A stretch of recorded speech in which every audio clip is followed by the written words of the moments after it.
Hey, what's up? It's JJ, the Lonely Bull in Asia here in Bangkok. Good morning or evening, wherever you're watching from. Thanks for tuning in this morning here in Bangkok. Sunday morning, I got my coffee, so I'm all ready to go. Hopefully, things are going well for you. Hopefully, you all had a good weekend or week, and we're ready to get going. So, it is my birthday. So, this is the birthday edition of Sunday morning coffee with me. So I usually don't celebrate my birthdays much, but since it landed on this day, on my normal live stream day, I figured, what the hell, I'll just tell people it's my birthday. So, and I'm going to have a meetup tonight too. So if you're in the Bangkok area, 5:30 tonight at O'Shea's Irish Pub on the rooftop there. It's on the 5th floor. And it starts at 5:30, and it's in Prompong, in the Prompong district, off the Prompong BTS station, Sukhumvit 33-1 or 33/1. So you're all welcome to come and stop by and say hello. No need to buy me drinks or anything. In fact, I'm going to get the first tower of beer for everybody. So if you get there early, you'll get some free beer. But hopefully things are going well for you guys. Life is good here. The weather has been fantastic.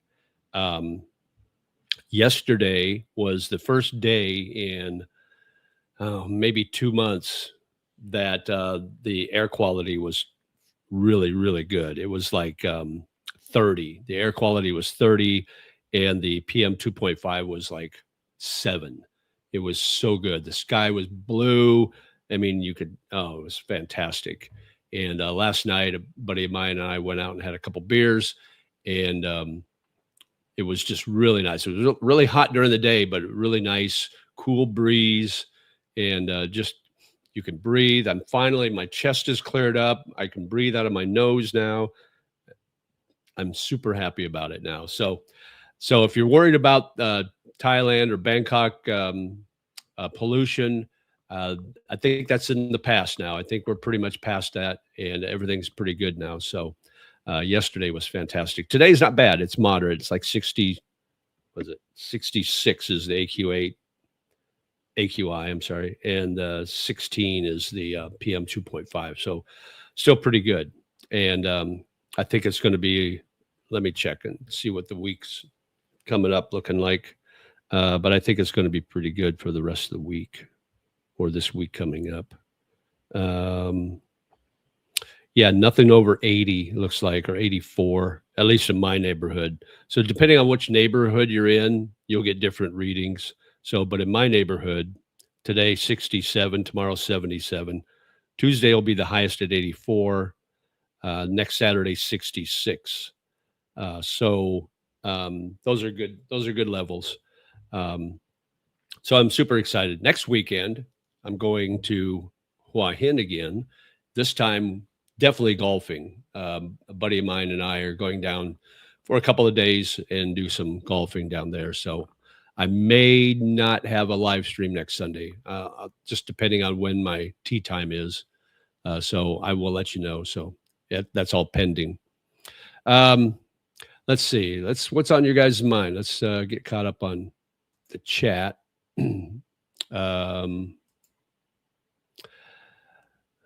Rosie Red says hello. Hello, Rosie. Thanks for coming on board. Elizabeth says hi. Thanks, Elizabeth, for showing up. Hello.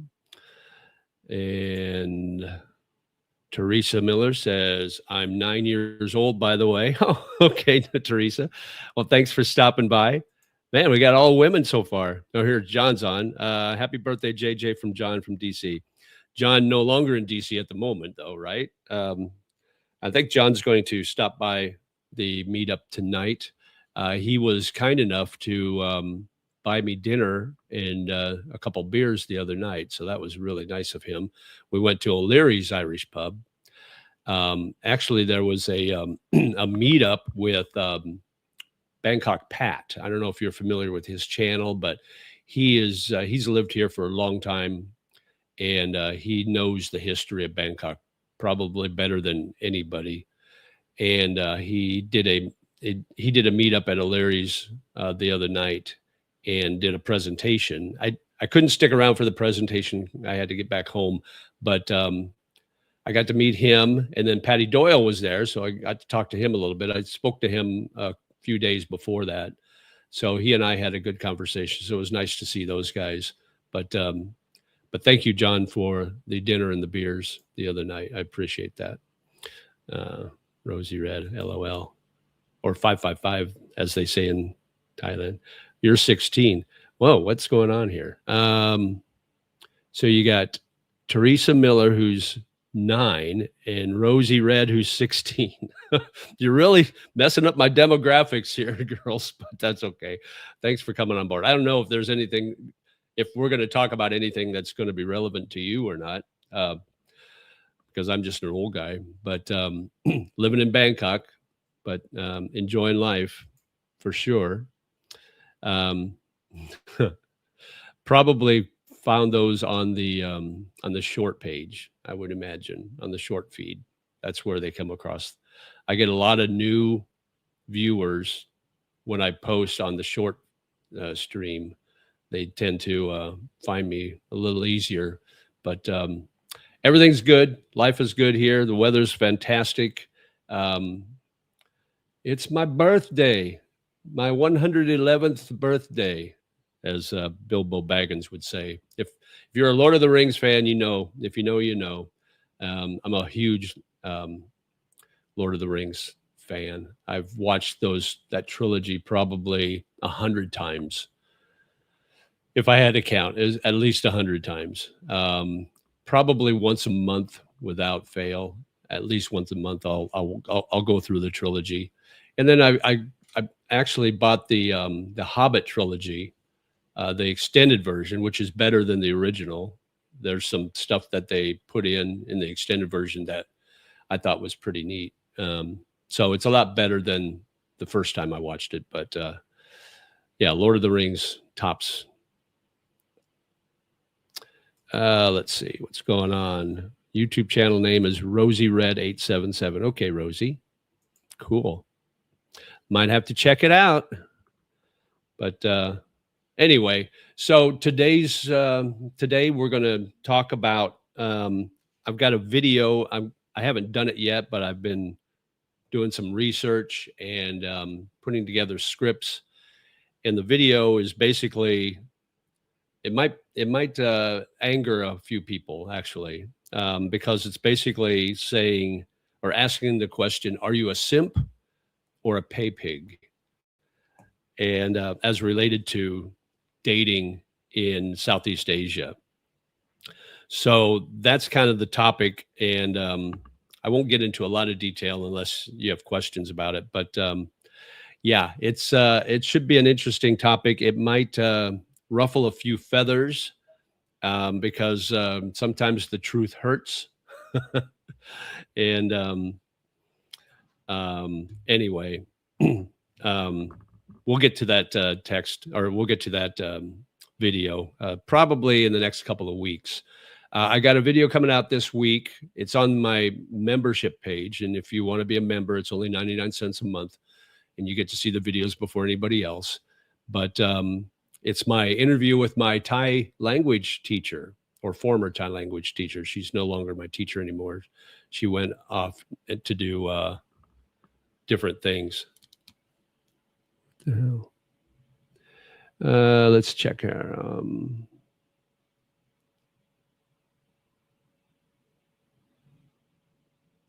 Okay, Rosie. Anyway, so that video is coming out this week. I believe Friday, maybe next Friday. I'm going to slow down on putting out my videos. I've been trying to do 2 a week, and I'm going to back off, and instead of doing one every 2 or 3 days, I'm probably going to do one every 4 days or something like that. So it'll average about 2 a week, but it'll be a little more spread out. Just the fact that, a couple of things. One is, like, it's so hard to come up with content that people are interested in. And, and the other thing is just a lot of work, even though I don't do a lot of editing. I mean, my editing is minimal, but there's still a lot of content involved. And with my school, now that my classes are Wednesday through Saturday instead of Tuesday through Friday, now it kind of takes up my weekend, because my Saturday morning is my golf buddy morning. I go and hit the golf balls at the driving range with my friends.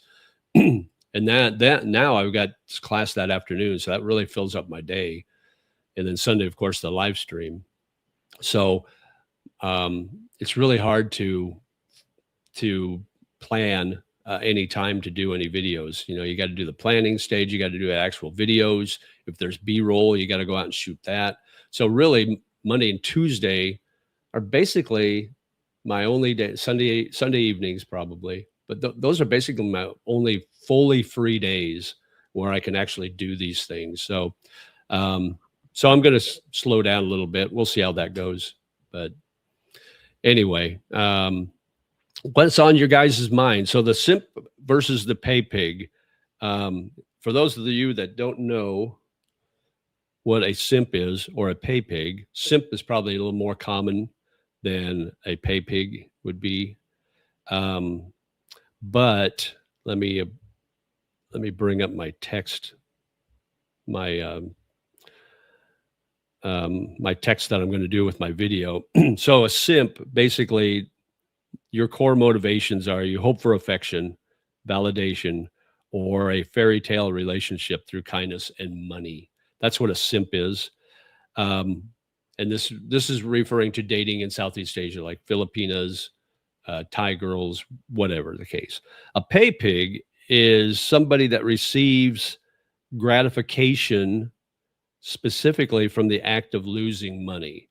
So those are the type that it's like, oh, I'll send this girl money. I know that I have no chance with her, but it makes me happy. That's what a pay pig is.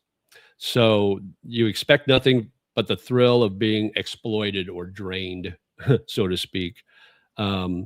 Whereas a simp expects loyalty or love in return for his investment. So it's a little more transactional. So we're going to talk a little bit about that. What are you guys' thoughts on that? If you have any at all, let me know in the chat.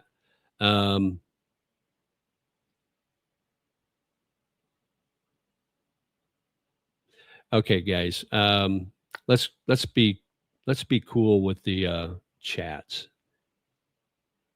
I look like Bill Gates. Okay, we're gonna do this. I don't think I look like Bill Gates. I don't have the money he's got, and I never flew on any planes other than commercial. But we're not a political platform here. We don't talk about politics here. We just talk about fun stuff. So anyway,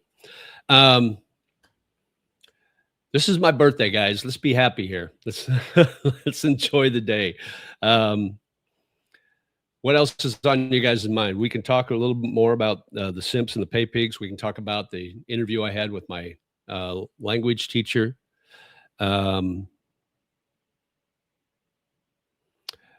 We can, I don't understand any of the, I think you guys are on the wrong chat. We're going to put you guys in timeout.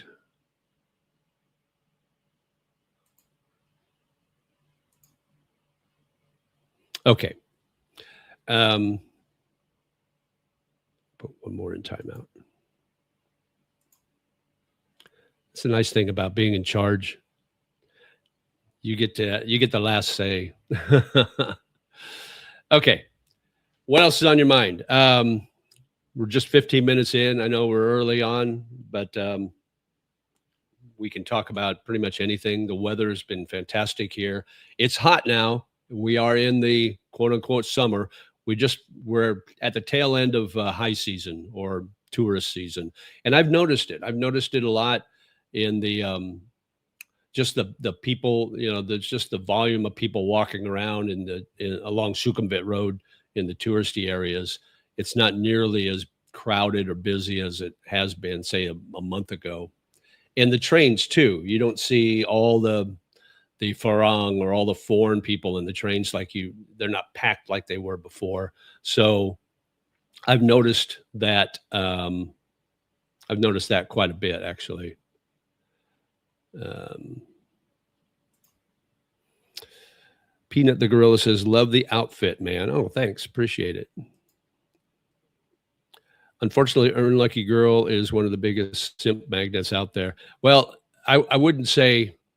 Okay, so I wouldn't say she's one of them. I mean, yeah, yes, she is. But I would say most uh, Southeast Asian YouTubers, whether it be Filipina, Thai, wherever they're from, are simp magnets. It's just the nature of the beast. Her and I had a funny conversation one time, and she was always, I think I was stopped by her coffee shop when she still had her coffee shop, and she's doing a live stream, and she was getting all these super chats, right? And I said, "Oh man, you make a lot of money on your super chats. That's great." I said, "I wish I could make some money off that," jokingly, right? And she says, "Well, you're not a woman." That's exactly right.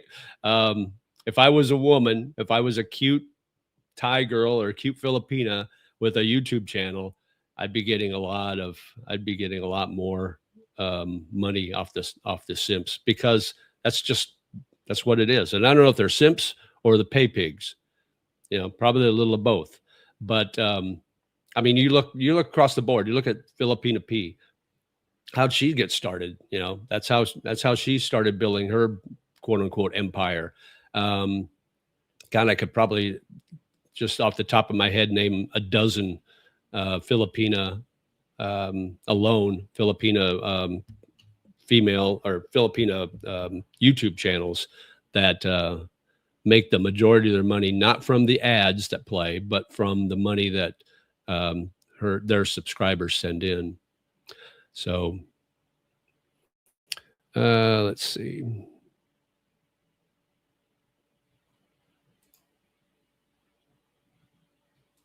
Mike, Michael. Just double tap the screen with my tip for you. Okay. Did you make it down to Huah Hin for your golf trip? What was the vibe like there? I'm looking at Huah Hin as a potential landing spot for retirement. Okay, so Jasper, the week that my friends came from the Philippines to visit, we went to Huah Hin, but my friend didn't bring his golf clubs this time around, so we ended up not golfing. I'm going this coming weekend, not today, but the next weekend. Another friend of mine that lives here, he and I are going down to Huah Hin to go golfing. We'll probably leave either Saturday or Sunday, and then come back probably Tuesday night or Wednesday before my classes start. So we're going to be there. We'll probably get maybe 2, maybe 3 rounds of golf in. I'll let you know how the golf is there. He's golfed in Huah Hin before, and he says it's great.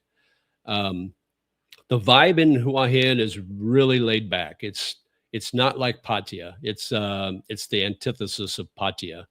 It's a lot older crowd, not as adult focused, adult entertainment focused like Pattaya is, or even Jomtien.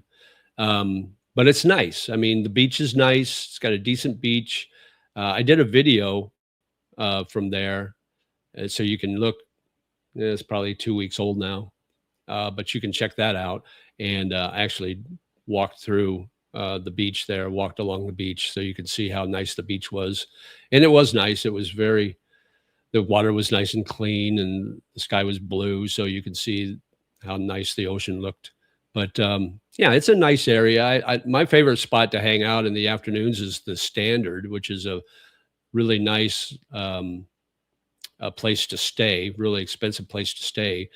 But if you go down to the beach, they've got an outdoor pool with an outdoor bar and a DJ that plays. It's a pretty chill atmosphere, and it's right on the beach, right on the ocean too. So you can just go out to the beach if you want, or hang out by the pool or the bar. And it's kind of a neat thing. They got happy hour, and they've got food that you can get. So it's kind of just a really chill environment. There's some nice bars there. You can find the adult entertainment there. You can go to Wonderland or a couple of other Soes that have that. But but yeah, I mean, for retirement, if you like a nice quiet retirement, Huah Hin is a good choice. It's cheap too, really cheap. You can find some really cheap, inexpensive housing there. Let's see. Ed says, I just moved up north and it's rough. All the cashed up retirees and guys on military disability have raised the bar for some of these local girls. I make a modest salary and I can't compete. Up north where, Ed? Where are you talking about? In Thailand, like in Chiang Mai or Chiang Rai? Where up north are you? Let's see. Jace B fell off. Okay, he says hi. Hey Jace, how you doing? Thanks for coming on board. Yeah, up north of where? I'd like to know where up north is, Ed. Dating here is different than the Philippines. The Philippines, well, when I first moved to the Philippines, it was really easy to date there, but that's even changed a little bit. It's not like it was before. Okay, you're in Chiang Rai. Okay, so there's another one of my subscribers that's up in Chiang Rai as well, but he's got a wife. I think a wife or a longtime girlfriend maybe, so he doesn't have to worry about the dating scene. But so you're saying that that these guys have driven up the prices. So that's the problem when you come over here from the West and you're used to tipping, because, you know, in the West now you tip for everything, you know, minimum, 20% or something like that. You have to come in here with a mindset of tipping is not required here, guys. So every time you tip, all you're doing is raising the expectation for everybody else. And what that does is kind of westernize these countries in Southeast Asia to a point where now you're living in Southeast Asia, but it's a Western lifestyle. And you left the West to get away from that, right? So why would you hate living in the West and having to tip a minimum of 20% just for ordering on a kiosk, and then come here and tip 20%? It doesn't make any sense. So don't do it. I mean, I'll tip, I'll give somebody like 20 baht or the change, the coins, if there's coins left over from my cash. I'll give those, but I generally don't tip more than 20. Once in a while, I'll give them a 50 baht, but that's like $1.50. That's a lot of money here. It's not like the West, guys. It's completely different. You know, $1.50 isn't like that's not much in the US, right? Here, it's a lot. So if you're tipping 20, 30, 40, 50 baht, 100 baht, you're going way overboard. And what you're doing is basically you're spoiling everything. So just be aware of that. Let's see. Lots of married girls. The adult entertainment areas are dead too. All the professional girls are online. Yeah, I've noticed that. I've been wanting to do a video on that. The online dating has become the new walking street for these freelancers. They don't hang out on the bars anymore. They don't go out on the street anymore to find their customers. They do it on these online dating places.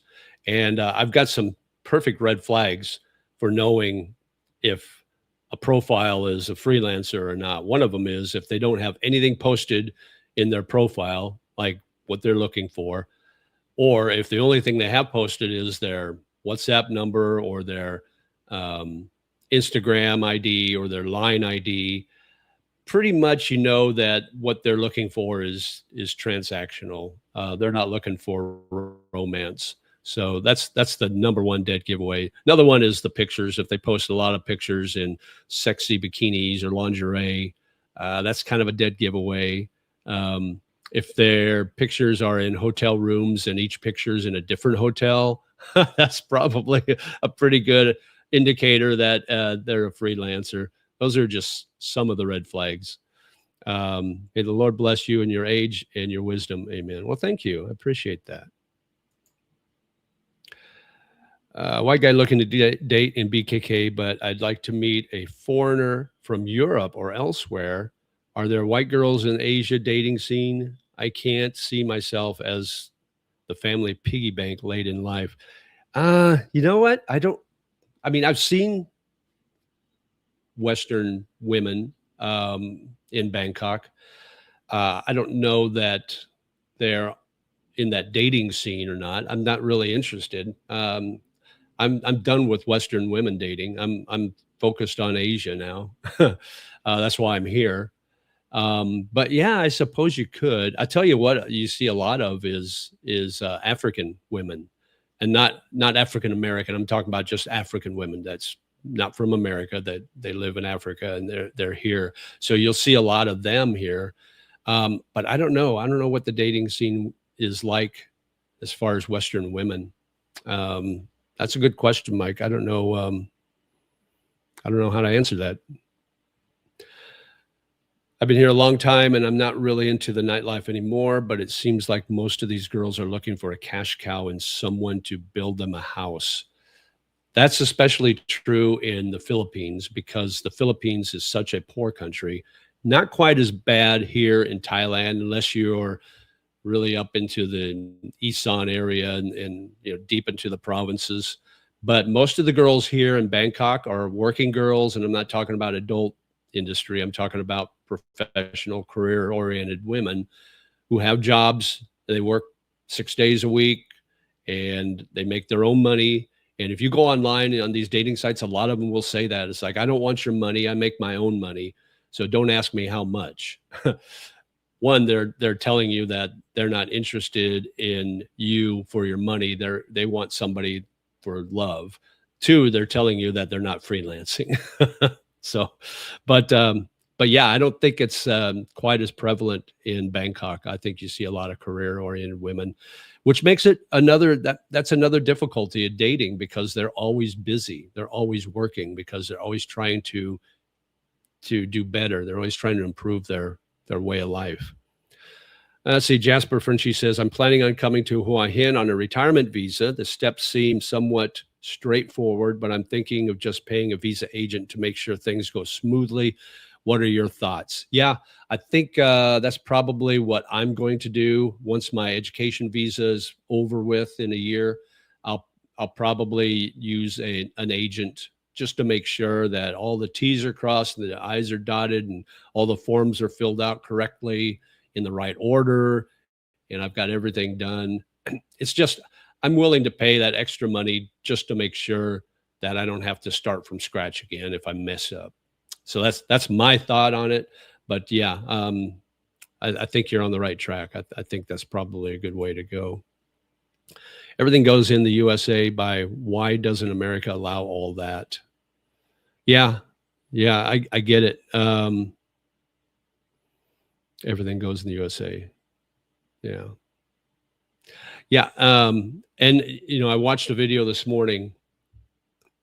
It was about Johnny Somali. If you don't know who Johnny Somali is, he's a streamer that got arrested in Korea, not North Korea, South Korea, for breaking a lot of laws there. And he had a closing statement in his court case. And basically he said, first he said, oh, I apologize for this. It was kind of not really an apology. It was more of he didn't apologize or he didn't have any remorse for what he did. It was more he had remorse for getting caught, basically. But his answer was, I did these things because you can do them in the US and I didn't know you couldn't do these things in another country. Well, that's not a reason to do stupid things just because you can get away with it in your home country. So, but yeah, to that point where you say everything goes in the US, but why doesn't America allow all that?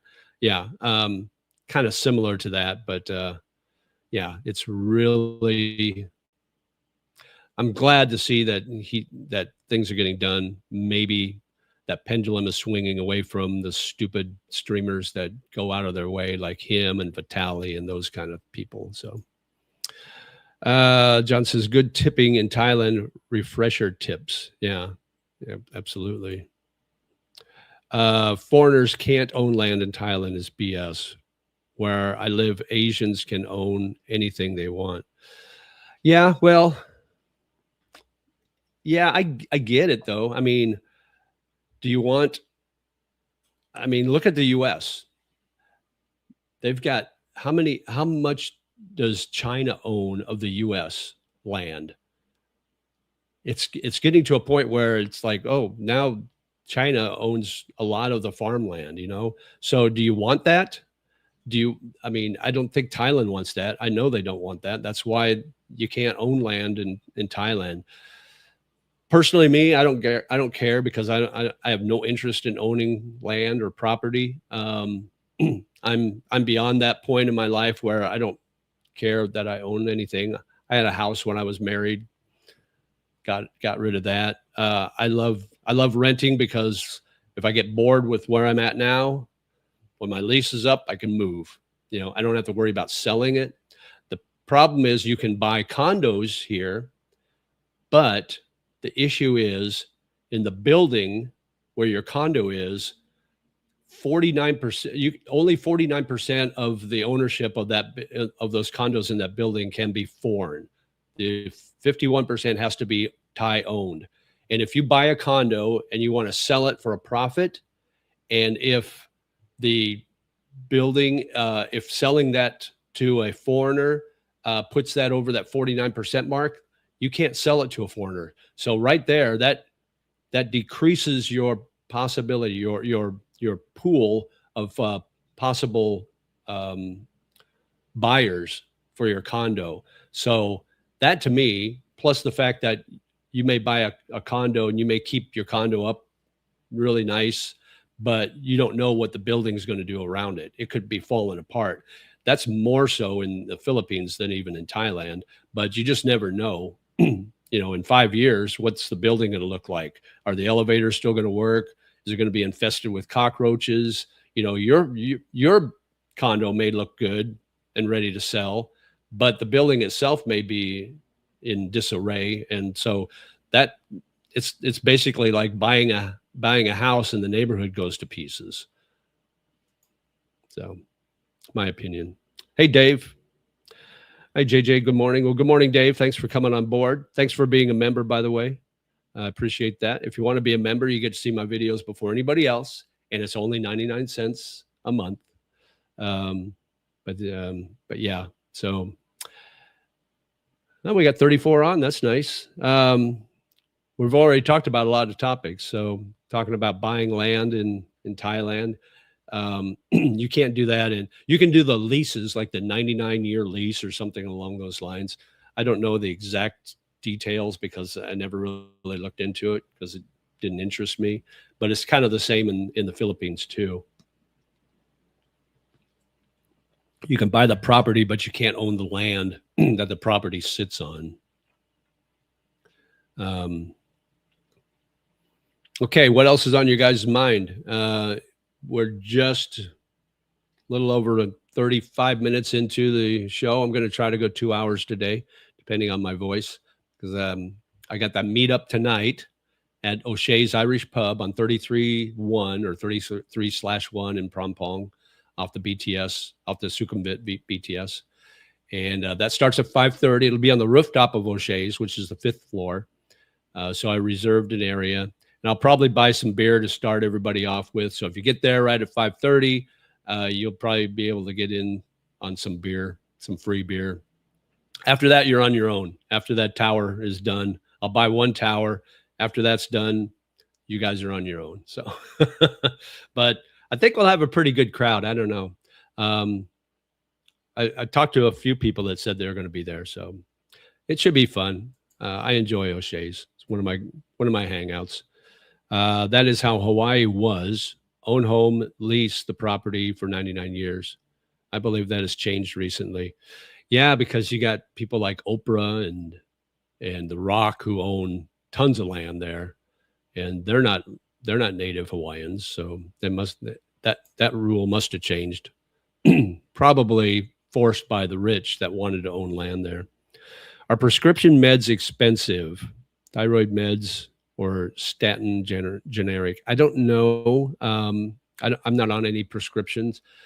I go, if I'm sick, like with my chest problem, I just go into the pharmacy, tell them what my symptoms are, and they give me over the counter stuff, basically. And it's always worked. So, and it's not that expensive.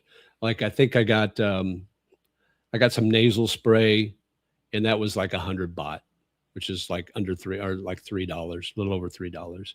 I got some pills for my my mucus congestion because I couldn't sleep at night because it would congest in my chest. I'd start coughing, and I'd wheeze. Every time I breathe, I can hear myself wheezing.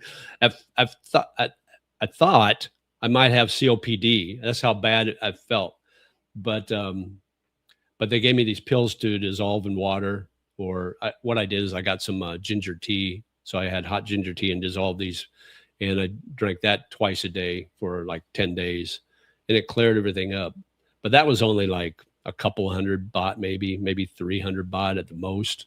So I don't think prescriptions are that expensive.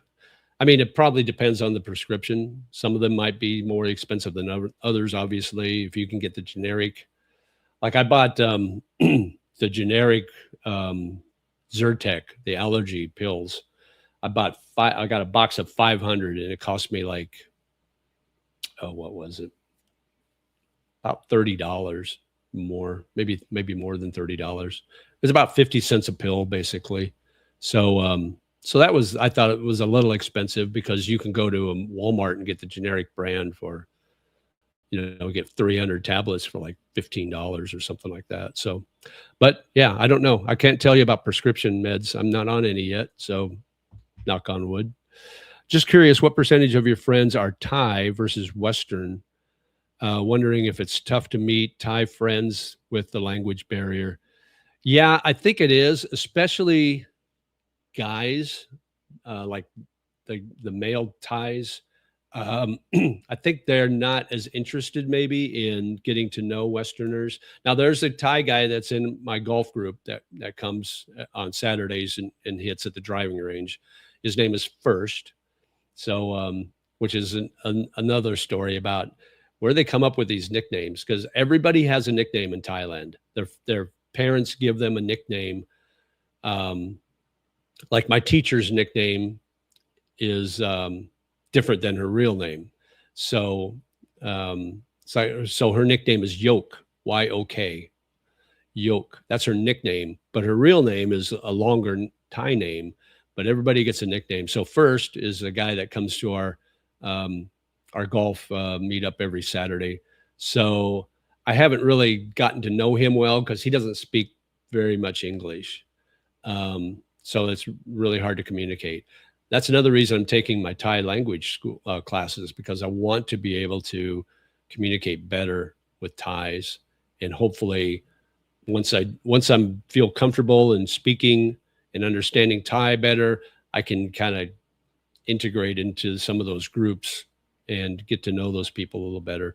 But you talk to these girls at these bars, not the bar girls, but like the waitresses at the restaurants and the bars, they speak pretty good English, but you're going to find out that a lot of them are from Myanmar. They're not Thai, which I think is interesting that you'll see a lot of that. A lot of Myanmar girls and guys. Let's see. Chasing Travel says, absolutely. The rich are changing the islands I grew up on. Now everything is shockingly expensive. Yeah, that's sad. And, it's eventually it's going to hit here in Thailand. My friend that was here a couple of weeks ago, he was complaining that the prices were really high. And I told him, he goes, yeah, last time I was in Bangkok, I could get a massage for under 300 baht. And now it's like 400, 450. I go, do you realize we are in high season, right? And this is the height of the tourist season. So prices are going to be higher because of that. Hotel prices are going to be higher. A lot of things are going to be higher.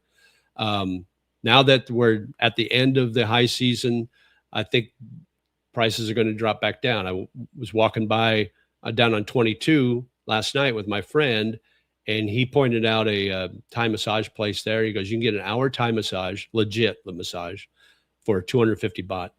It's like, that's fantastic. So, yeah, so prices fluctuate, but yeah, we are in a little bit of an inflationary period here in Thailand, just like everywhere.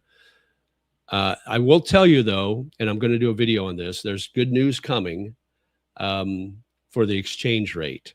By the end of this year, the exchange rates are going to be a little better for us than they are right now. So I will tell you that's coming.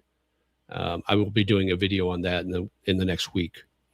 For those who have a problem with the American First policy, Thailand has an even bigger Thailand First policy when it comes to secure borders, no real pathway to citizenship, difficult to own property. Absolutely, yeah.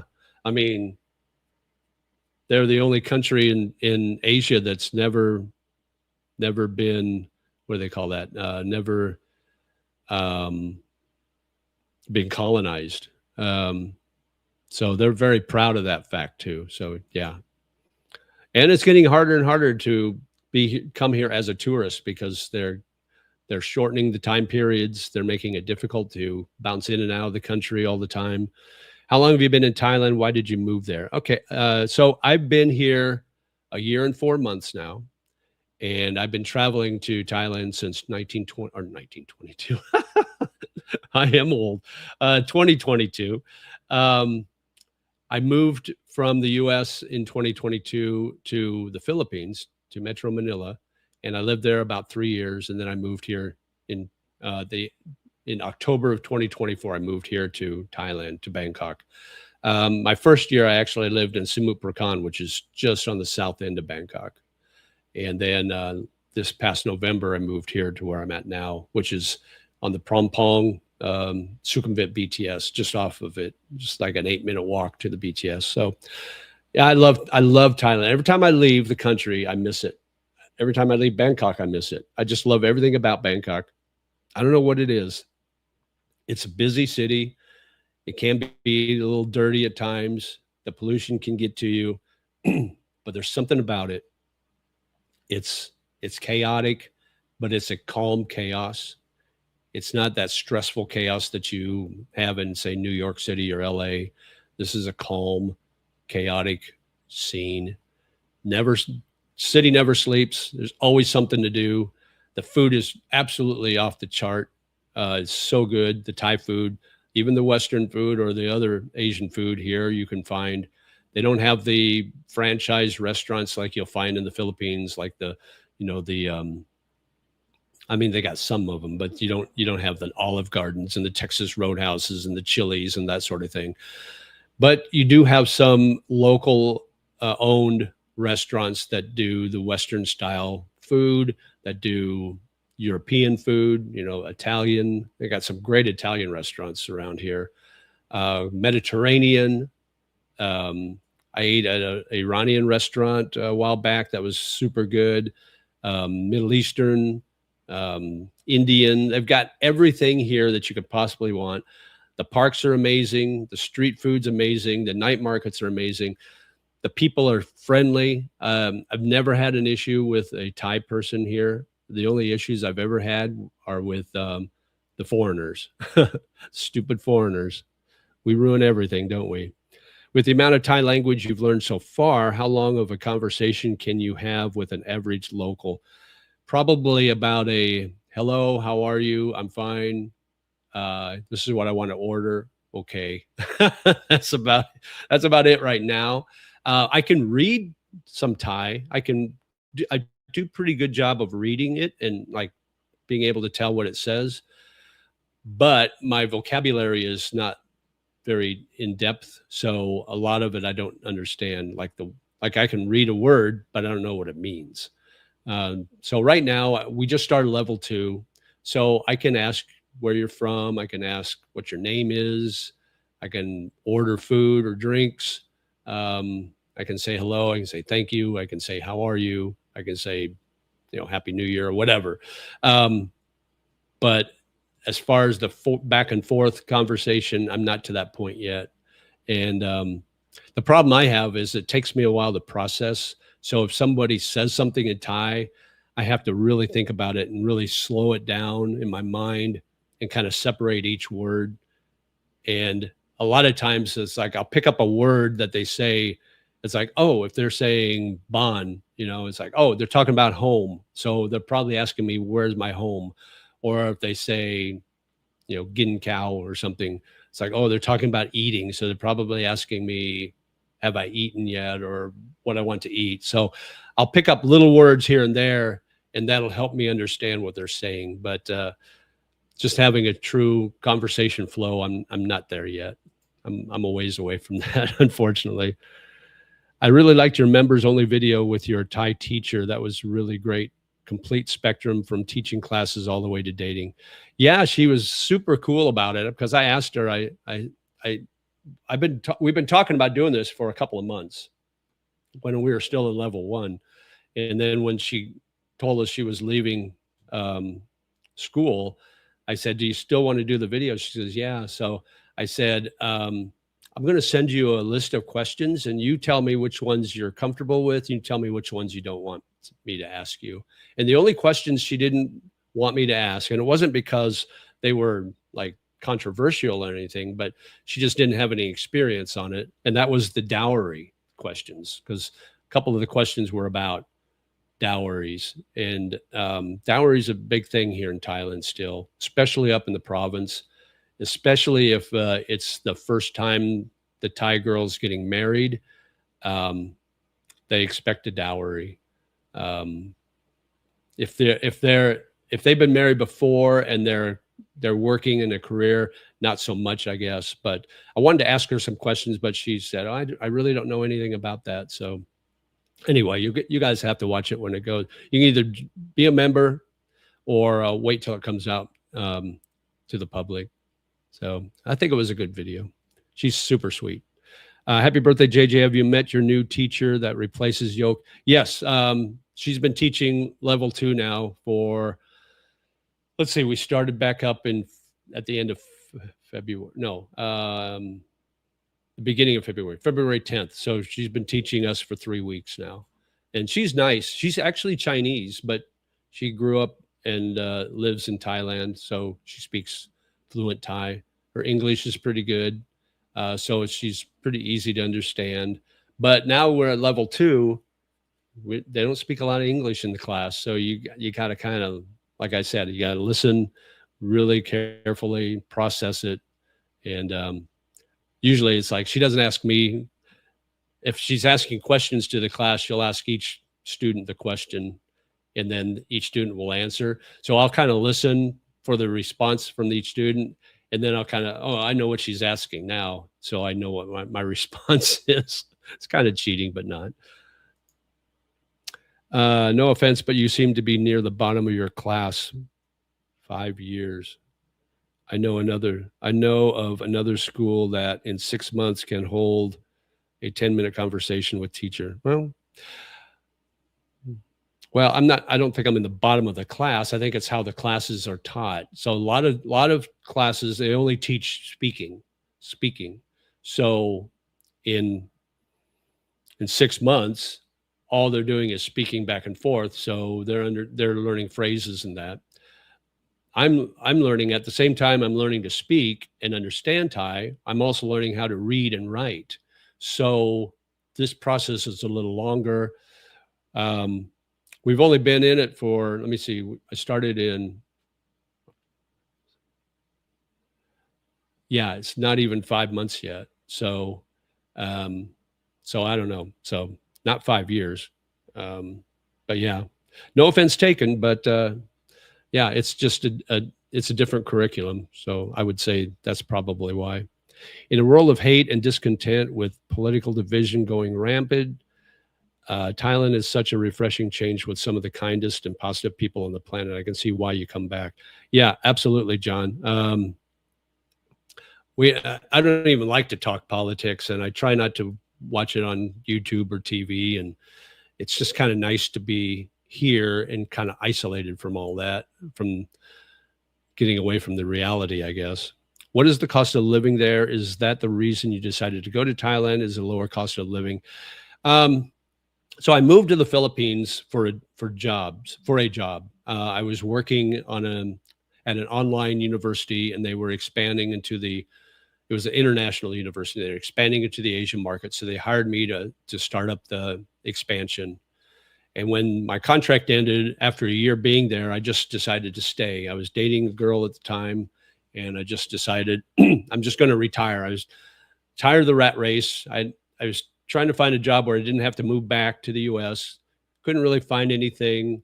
I had some job offers to go back to the US, but I just got tired of the stress, being stressed out from a day-to-day job. So I put pen to paper and figured out, if I stay in Southeast Asia, I can retire early. So I did, and never looked back, never regretted 1 minute of retiring early.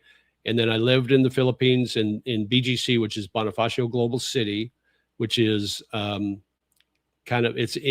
it's kind of a smart city within a city of Taguig in Metro Manila. Very nice, very walkable. A little more expensive there than anywhere else in the Philippines, but still about a third of what I would be paying in the US. But it got too small, and it was too hard just to get around outside of BGC. And I've been traveling to Thailand, and I just really liked it. And so I just decided I'm going to move to Thailand. Cost of living may be a little higher here than in BGC in the Philippines, but you get more for your buck. You get more bang for your buck here. The infrastructure is a lot better. The quality of build in the condos is a lot better. My furnishings a lot better here. Transportation is a lot better here. You got the train system, you got the subway, you've got all kinds of different ways to get around in Bangkok. So it makes Bangkok feel smaller than it actually is because it's so easy to get around.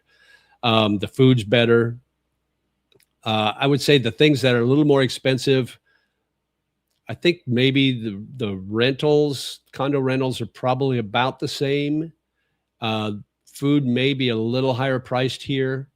Beer's a little higher priced here, but you get better choices.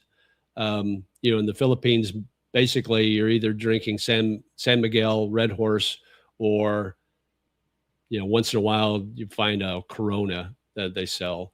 But really that's about it. Here, you can pretty much get anything you want. Like there's 100 Irish pubs within pretty much 30 minutes from where I live. I can get a Guinness or a Kilkenny anytime I want. Or I can get the local beers, or I can get Japanese beer, Sapporo or Asahi, or if I want to get Tiger from Singapore, I can get that, which is probably one of my favorite beers. So not to get hung up on the beer thing, but it's just, you get a lot better choices. And there's some craft beers too that are really good here.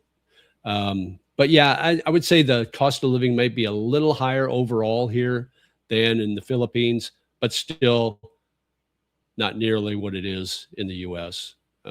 So hopefully that answers your question. I pay 25,000 baht a month here, which is about just under $800 a month for my rent. My utilities, my water comes to about 30 baht a month, which is my tap water, for showers and doing my dishes and my laundry. And then my electric bill has been higher here than it was when I was in Samut Prakan. I pay about 2,000 baht a month, which is about $65, $70. So, which is still, when you're talking about the US, that's way under what I would be paying in the US. Pretty much decided to do Ed visa, thinking Pattaya and a Thai school there because I'm a vet and there is a clinic for service-connected disabilities there. Oh, nice. Yeah. Yeah, I'm completely happy with my school. And yeah, maybe I'm not learning at a fast pace like some other schools, but I will tell you what this school does that I don't think the other schools do, because I've talked to friends that have been in other schools. They do all my paperwork for me. So when I first started, they did all the education visa paperwork. They met me at immigration, got me through. I did all that. Every time I have to do an extension, every 3 months you do an extension, they have all the paperwork ready for me. So all I have to do is go to my teacher, get my attendance record, go over to administration. They have all the other forms. I just have to sign each page, take it to immigration with obviously my passport, and pay my 1,900 baht for my extension. All the paperwork was done. I didn't have to do any paperwork. When I opened up my bank account, I told my school, I said, hey, I want to open up a bank account and start transferring 65,000 baht every month into it. They go, okay, fine. What day you want to go? And I said, how about Tuesday? And they go, okay. So they did the paperwork for me. They put all the information. All I had to do was show up at the bank with my forms that they did and my passport, and gave the bank my forms, the Siam Commercial Bank or Siam Commercial Bank. They sent the forms into their home office. I came back in 5 business days and they okayed my bank account. I opened up my bank account. Easy peasy, because the school did all the work for me. So when I left the country, you have to get a reentry form. You have to get a reentry stamp so you can get back in and keep your education visa. So I told my school, it's like, hey, I'm going to the Philippines for a week during break. I need to do a reentry. They go, no problem. They did all the form work for me. I think it's a TM8 is the form. They did it all for me. All I had to do was sign it, take it to immigration with my passport.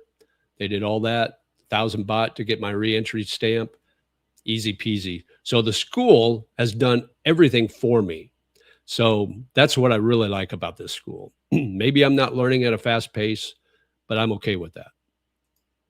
Anyway, life in America is very stressful. Yeah, absolutely. Especially if you're still working.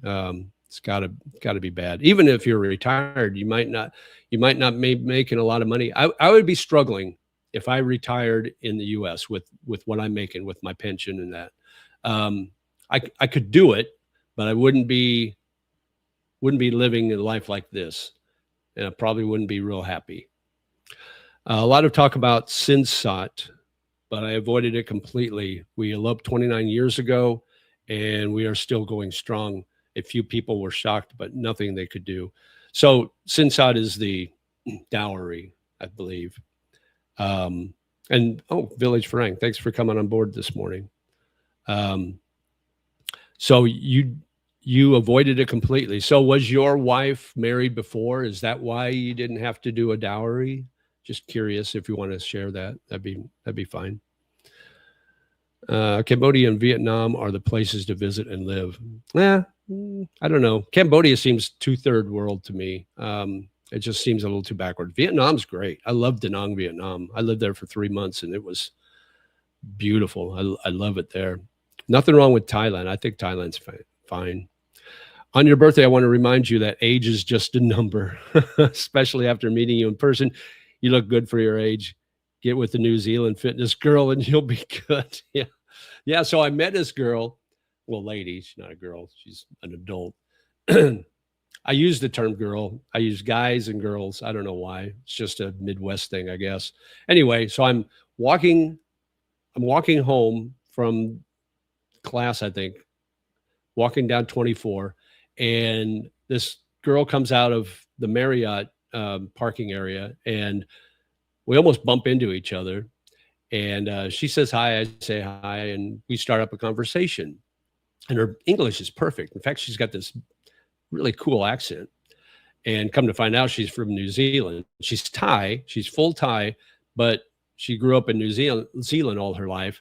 She recently moved back here just a few months ago and started up her own physical training or personal trainer business, working out of the Marriott. So we had coffee one day, and I asked her, I said, hey, can I interview you on my channel? I told her about my channel.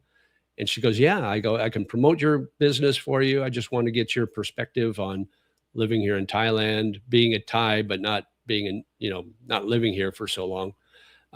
So it'll be a neat one when we figure out when to do the interview, but that's on the books. But yeah, she's super sweet. but I don't see anything going beyond just interviewing. I'm not really interested in. I mean, she's beautiful. I mean, don't get me wrong. She's got a banger body, but of course, she's a personal trainer. But that's about as far as it goes. You're going to Thailand for the women? No, no. I'm going to Thailand for the food, for the non-stress life. Um, if women come around, then so be it. But that's not my number one reason for going there. You are a much taller. You are much taller in person than one would think online. Your height should be a positive, big positive when dating with Asian women. Yeah, I'm about what 6'1", 6 foot, something like that. I think I probably shrunk in my older age, but yeah, I'm not a short guy, that's for sure.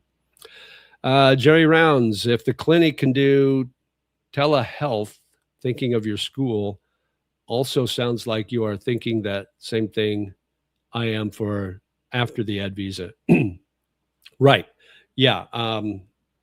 Yeah. I'll do the retirement visa after my ad visa is over,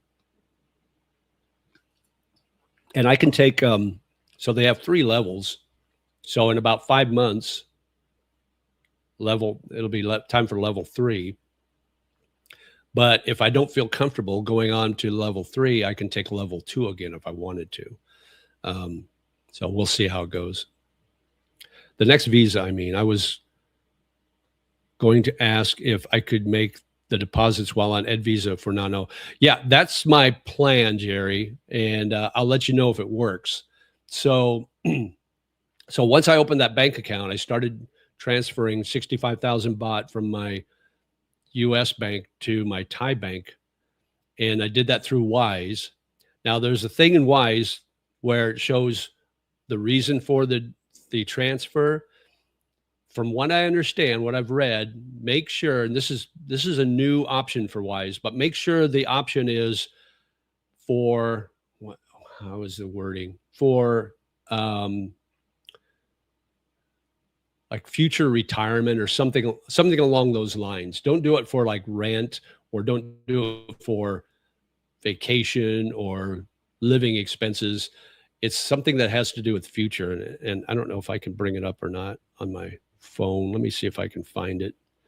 Give me a moment, guys. But yeah, so you want to make sure you you put it for that reason, because from everything I've read, that will suffice as far as when you deposit that 65,000 baht each month for a year.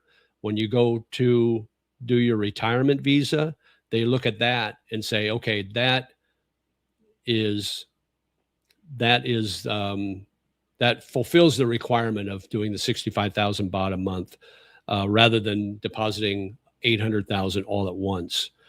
Because if you read the fine print, it says for a retirement visa, you either deposit 800,000 baht into a Thai bank account, or you show 65,000 baht a month of deposits in your Thai bank account for a minimum of 12 months. So that's the route I'm going. Hopefully it'll work. When I get to that point, when I'm getting ready to do the retirement, I'll let you guys know if it worked. But let me see if I can figure out what that option is, what that says. Stand by. Let's see.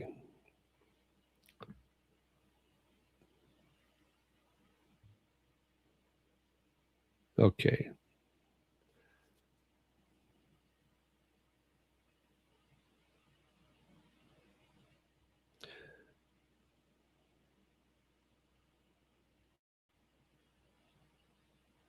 Okay, it doesn't say there. I looked at my transaction, my former transaction. It doesn't say.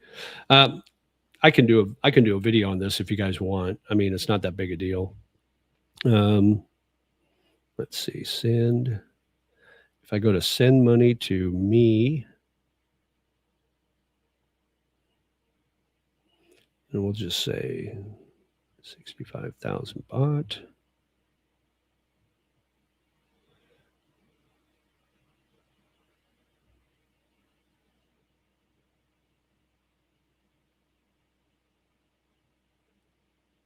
Let's see, continue.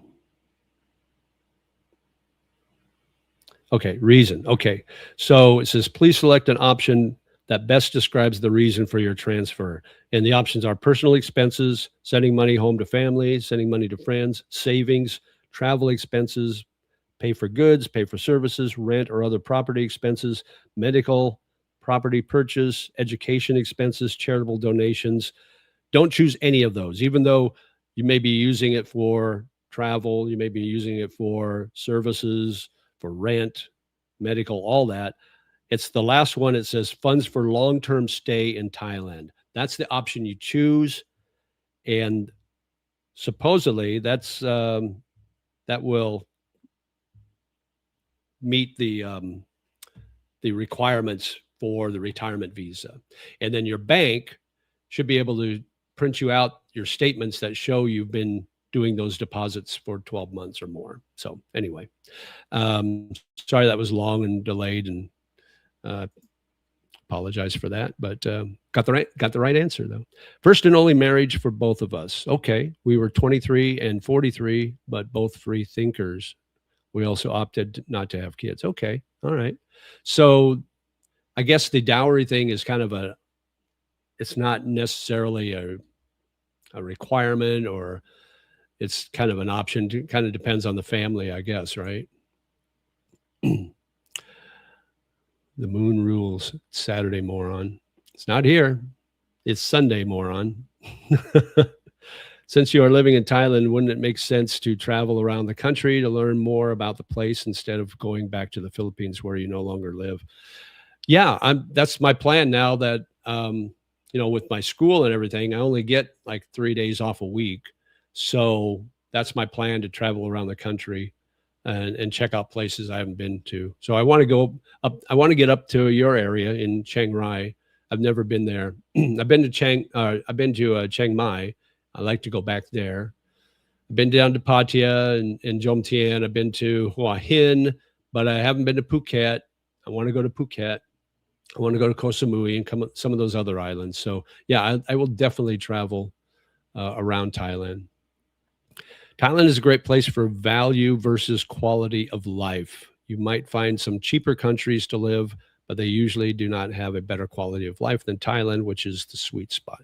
Absolutely. I agree with you 100%, John. Immigration wants the deposits to have come from outside Thailand. That WISE option gives you a record of international transfers. Yep, that's right. And my first deposit, I didn't do that. I didn't put that option in because I didn't know until I read somewhere that WISE added that option just for that purpose. So now I'm doing it. So I'll probably have to do 13 or 14 months of deposit before I do my retirement, but that'll be okay. Any experience with medical care there? How does it compare to US? From everything I've heard, and maybe, Marty, you've been here for 8 or 9 years. You might be able to chime in on this question. I have not had any dealings with going to the hospitals or the doctors or anything like that. I've done all my medicine through pharmacies and through a pharmacist, and they've been fantastic, and it's fairly inexpensive. But everything I've heard, Thailand, especially here in Bangkok, the hospitals, whether it's private or public, the healthcare is fantastic here and relatively inexpensive. Now, there are procedures that will cost you a little bit of money or a lot of money, but nothing like it is in the U.S. or other places in the West. So, but if anybody has any personal experience, feel free to add to the chat. So I am understanding correctly, a baht is equivalent to the word dollar. Yeah, that's the currency. BAHT actually is the currency in Thailand. And right now it's about 31 baht to the dollar, to the US dollar. That's the exchange rate, which isn't that great actually. When I first started coming to Thailand, it was probably 35 baht to the dollar. So it was really good. Now it's not so great, but things are changing. By fourth quarter, you'll see a better exchange rate. So I will do a video on that. Jerry Round says, thank you. You're welcome.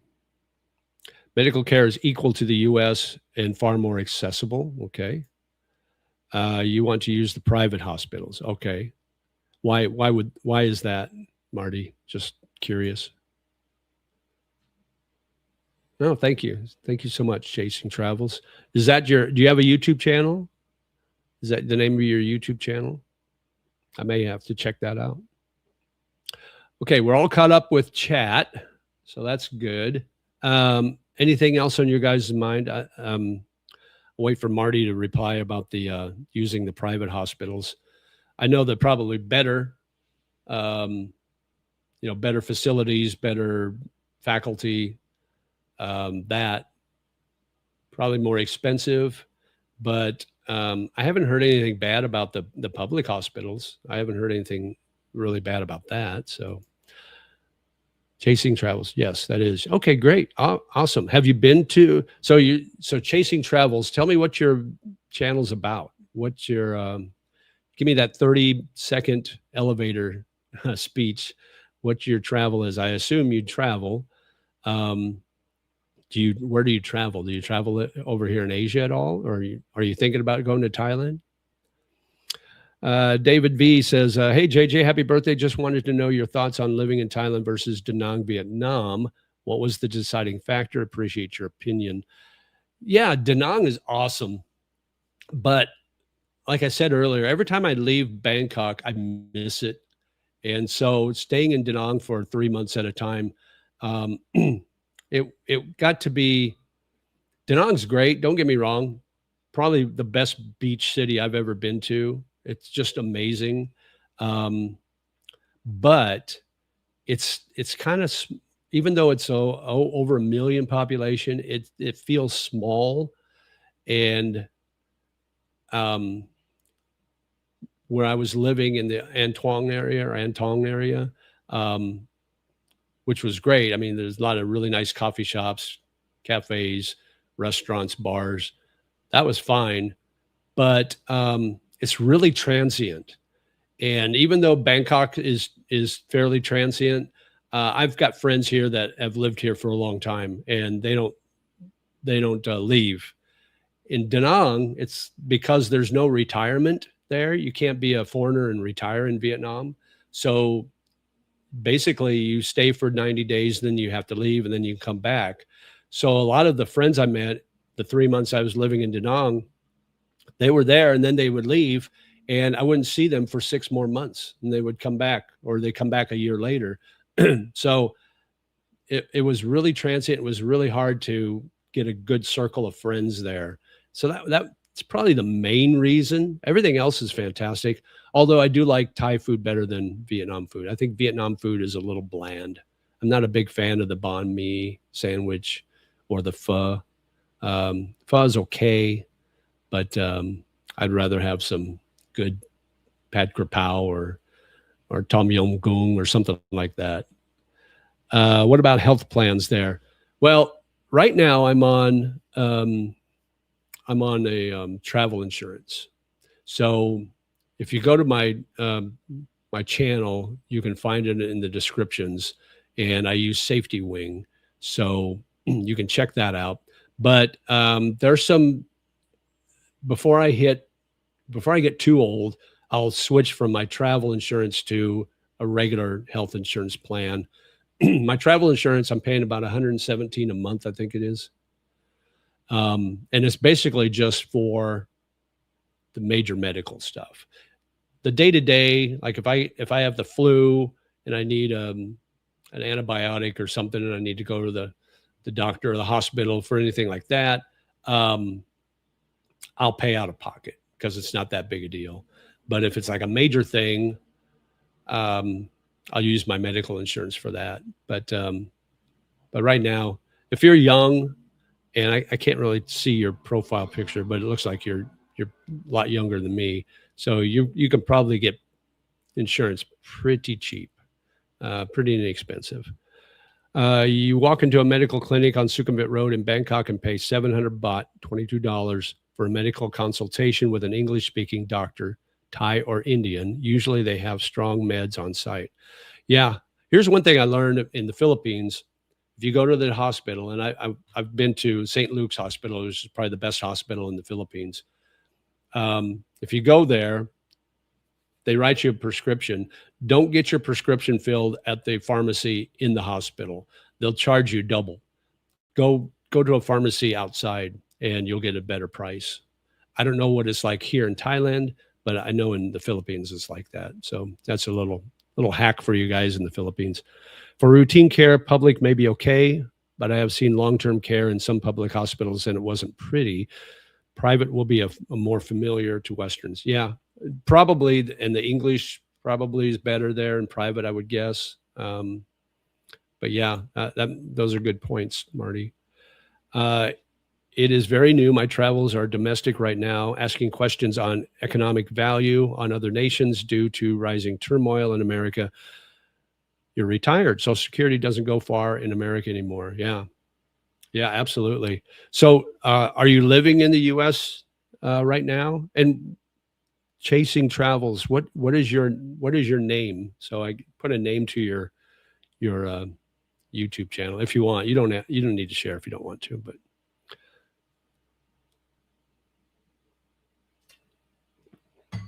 coffee's so good. I love coffee. It's my one weakness. Well, no, it's not my one weakness. I got a lot of weaknesses. Eating too much good food, that's a big weakness. Drinking really good beer is another weakness, but I try not to overdo that. I try to keep it to 1 day a week. Sometimes it slips over into 2, depending on what my friends are. Hey, you up for a beer tonight? Okay, yeah. So that's why I always say keep your circle of friends small, because then they're not all going out on different nights and then you're ending up drinking every night. So, but okay, let's see. We're about an hour and 18 minutes in already. Time flies. We're up to 41 on board, so that's good. That's could be a record for me. So I appreciate that. And it is my birthday, so I appreciate you all coming on board for my birthday this morning. And it is Sunday morning here in Bangkok, Thailand, and it's another beautiful day. The air quality is good, and the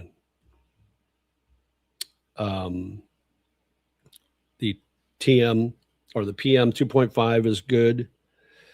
Air quality is at 64, which is moderate. 16 is the PM 2.5, which is good. Last night, it was fantastic. The air quality was like 30, and the PM 2.5 was like 7 or something like that. It was so nice just before dark. I mean, I'm walking outside. Well, when I was walking to golf yesterday, or going to golf, the sky was bright blue. I hadn't seen a blue sky in months here, and it just looked so nice. The air felt good. I was breathing. It was fantastic. And last night it was cool. There was a nice breeze. Skies were clear. It was just an amazing day in Bangkok. Loved every minute of it. You can walk into a medical clinic on Sukhumvit in BKK and pay. Oh, I think I already did that one. Sorry.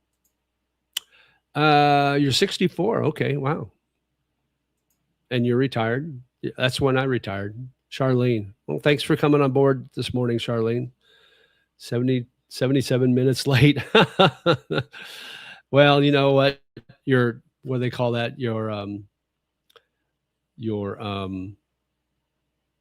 I can't think of the term, but anyway, you're here now, so that's all that matters. We waited for you. We didn't say anything for the first 77 minutes because I knew you were coming, so we waited. But do you want me to repeat everything we talked about earlier? I could do that if you want. We can review. But what else is on your guys' mind? Anything? Forum is open to chat. Anything you guys want to talk about?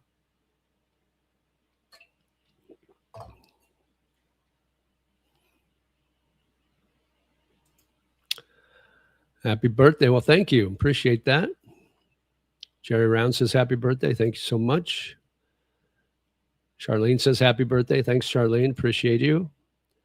In Vietnam, English usually isn't as prevalent as in Thailand. The Vietnamese are polite, but much more serious than Thais, who are much more friendlier. For some, this tips the scale for Thailand. Yeah, that's another reason. It's harder to talk to people in Vietnam because of the English proficiency. Here in Thailand, especially in Bangkok and especially in the higher tourist areas, um, English is pretty good. You can get by pretty well speaking English. You don't really have that big a problem. Fashionably late. That's the term. You're fashionably late. As far as an initial home base, which is the best location? BGC, Cebu, Da Nang, or Bangkok? I was leaning toward Da Nang due to the overall costs. BGC for proximity to St. Luke's in regard to med condition. For me, I would say Bangkok because you've got two international airports right here, and I'm kind of right in between both of them, so it doesn't matter which one I fly in or out of. I'm still close to home, within 30 minutes from getting 30 or 40 minutes from getting to my home or getting to the airport. BGC, you're and then Bangkok, obviously, you've got all the medical facilities, you got lots of hospitals, so that's not an issue. BGC, you've got St. Luke's there. You're, depending on the traffic in Manila, you're anywhere from 30 minutes to an hour or more away from the airport. And depending on which terminal you're flying out of, because Manila airport is spread all over the place. So one terminal may be at one location, another terminal may be at another location.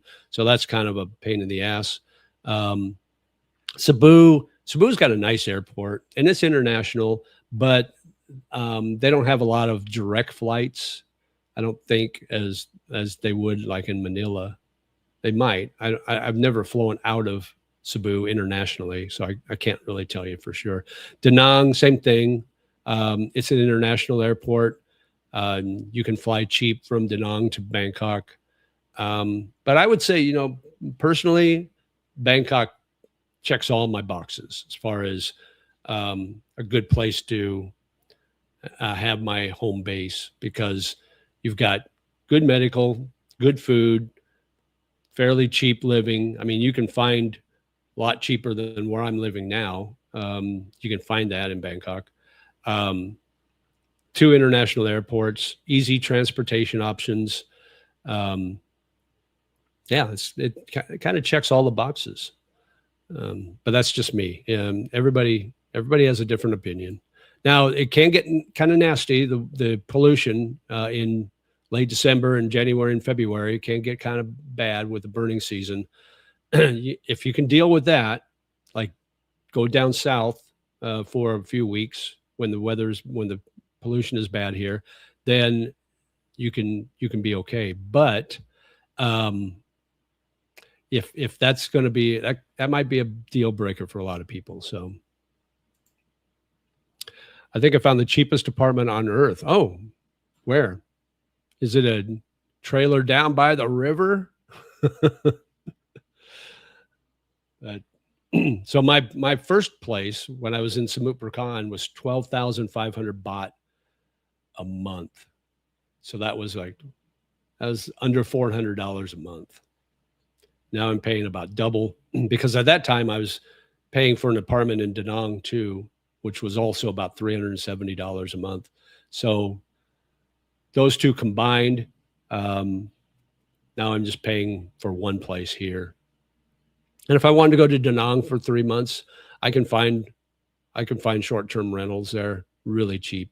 It's so cheap there. Vietnam is probably, of the three countries I lived in, Philippines, Vietnam, and Thailand, Da Nang, Vietnam is by far the cheapest that I've lived. And it's beautiful there. Let's see, what do we got here? It's not a studio. It's just a hallway with a microwave, but hey, rent is just $50 and a high five. Oh, nice. Hallway with a microwave. Do you sleep standing up? Onion roll. Okay. For single guys, I think Bangkok is the best location for an initial home base. Yeah, I do too. It's good soft landing. Well, I think BGC in Philippines is a good soft landing. Cebu, probably a decent soft landing. If you're single and you want to date, Philippines is probably the easiest country in Southeast Asia in which to date, um, because English is spoken pretty broadly there, especially in the cities. Um, the girls tend to date and become girlfriends quicker than they will in Thailand and definitely in Vietnam. Um, so there's obviously there's some positives, but there's some negatives too dating in the Philippines because they're so dependent on your income because most of them don't work or have very low paying jobs. So they're super dependent upon you taking care of them and in turn taking care of their family, their sick buffalo, all that. Let's see. Thailand with the Philippines and Malaysia are soft landing countries. Vietnam is probably one of the hardest landing spots in Southeast Asia with lack of English and massive chaos in the streets. Yeah, especially if you're talking about Ho Chi Minh City, or Saigon. But Da Nang, it's not chaotic. It's just the only problem is the language barrier. That's the only issue. Okay. Okay, let's see. We're right about an hour and a half. Let's keep going a little while, see if there's anything pertinent that you guys want to talk about.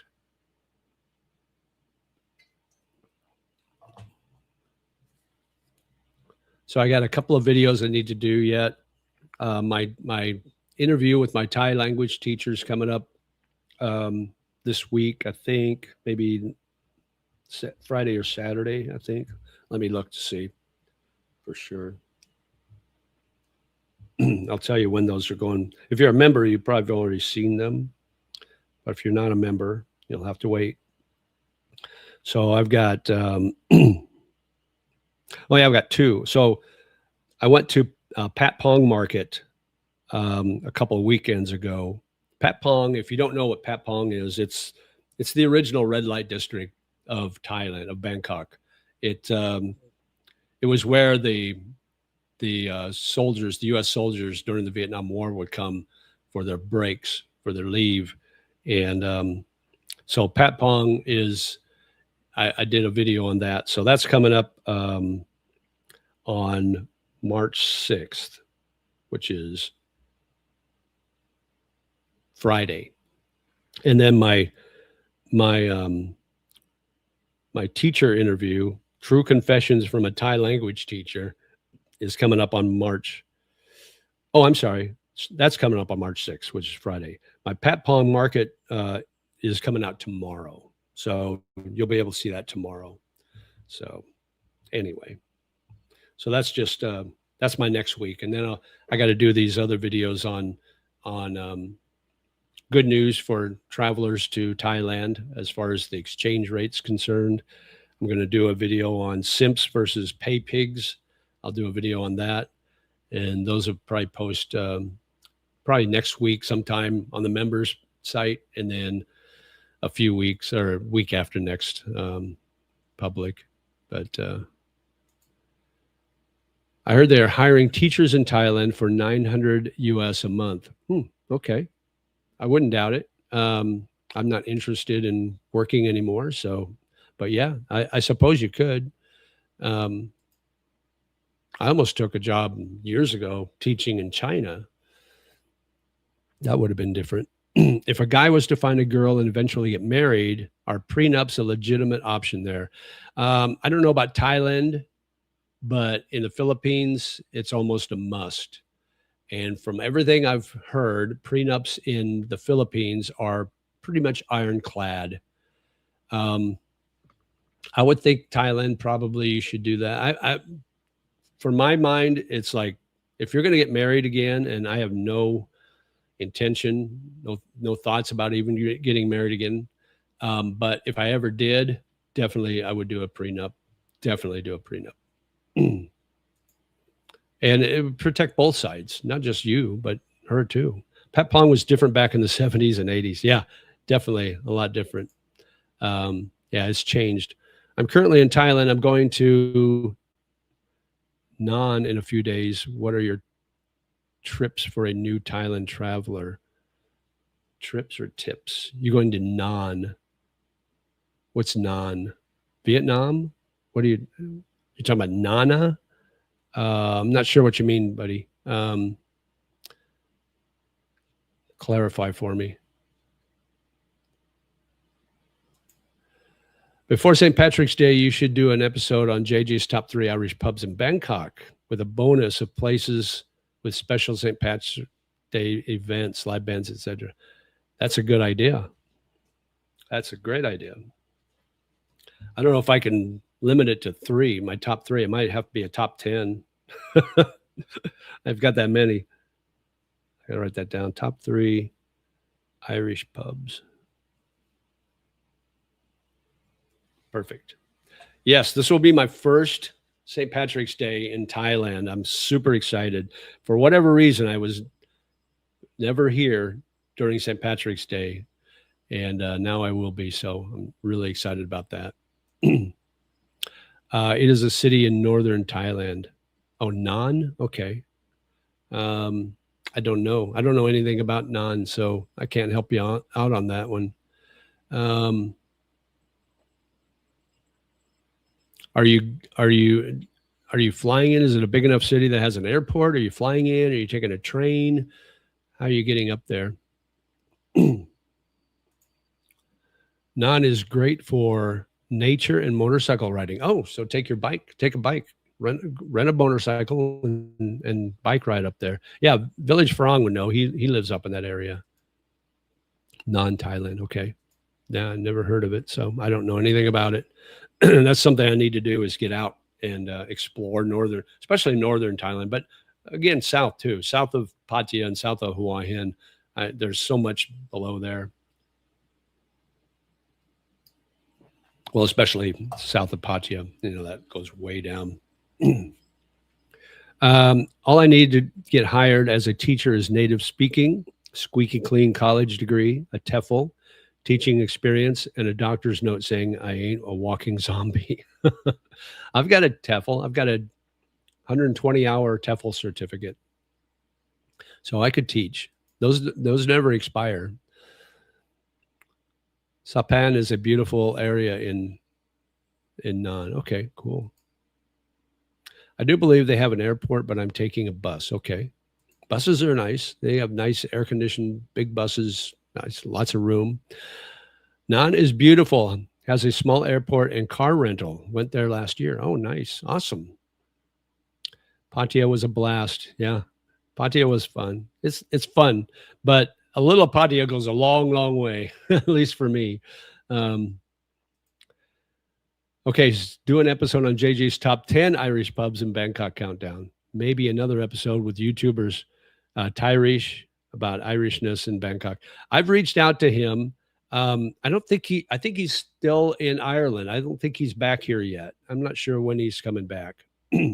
But yeah, I would love to sit down with him, have a couple of Guinness and chat. What's the story? But he's a good guy.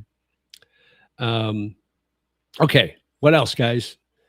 Oh, we're up to 47 on board. That's awesome.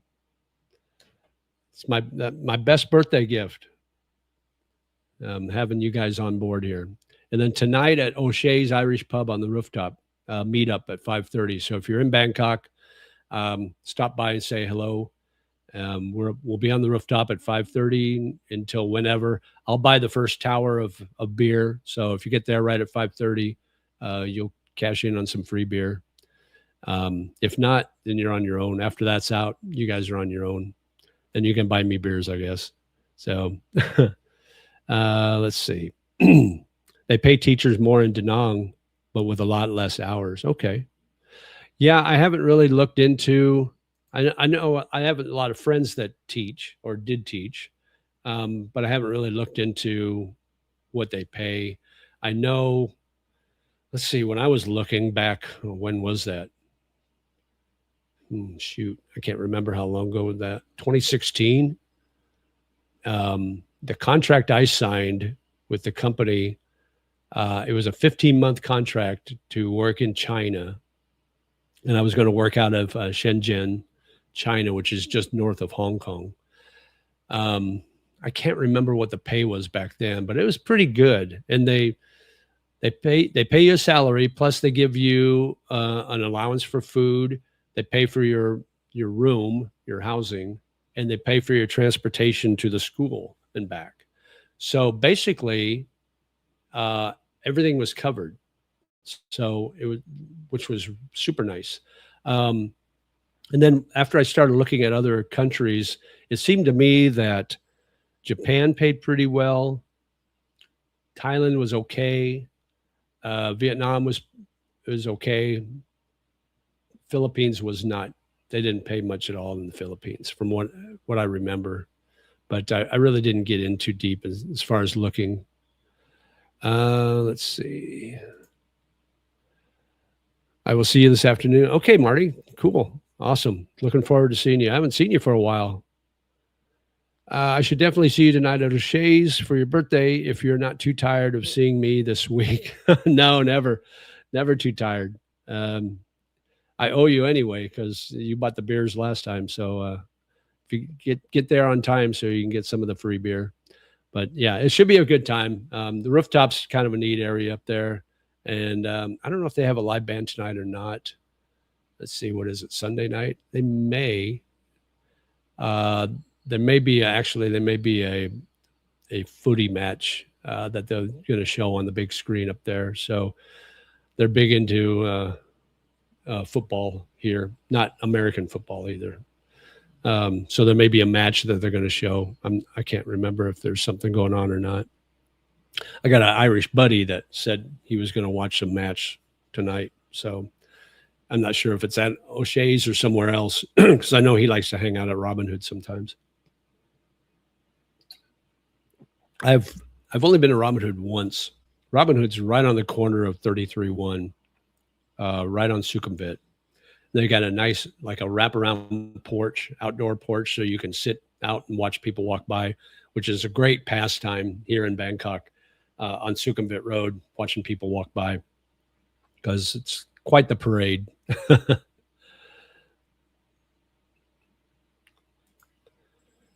Schools in Thailand perform a visa work permit magic trick.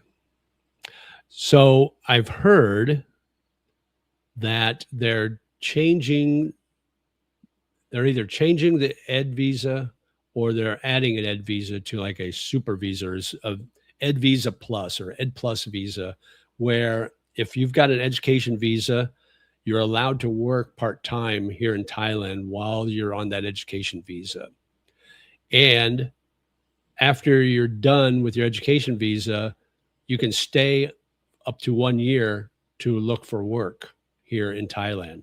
Now, all the details aren't out yet. This isn't finalized. They're just in the talking phase right now. But I don't know if it's going to be just for like university, education style visas. Like if like you're a college student, you're actually going to classes and that sort of thing. Or if it would count for like these Thai language schools or Muay Thai boxing schools, things like that. If that counts, if that's the case, that's kind of a good thing. So, but we'll see. I don't think anything is going to be definite until later this year, maybe June or August. If you made an announcement that Earn Lucky Girl will be at your O'Shea's birthday bash tonight, I'm sure you'd pack the rooftop. I should reach out to her. I don't think she's in town though. I think she's up north. I should reach out to her and see if she's around. That would be funny though. I would be funny as come see Earn Lucky Girl. Pay your 500 baht at the door. I'd make a lot of money. That'd be my birthday money. It'd be like a dowry. But no, I won't do that. That's clickbait. I get accused enough of being clickbaity.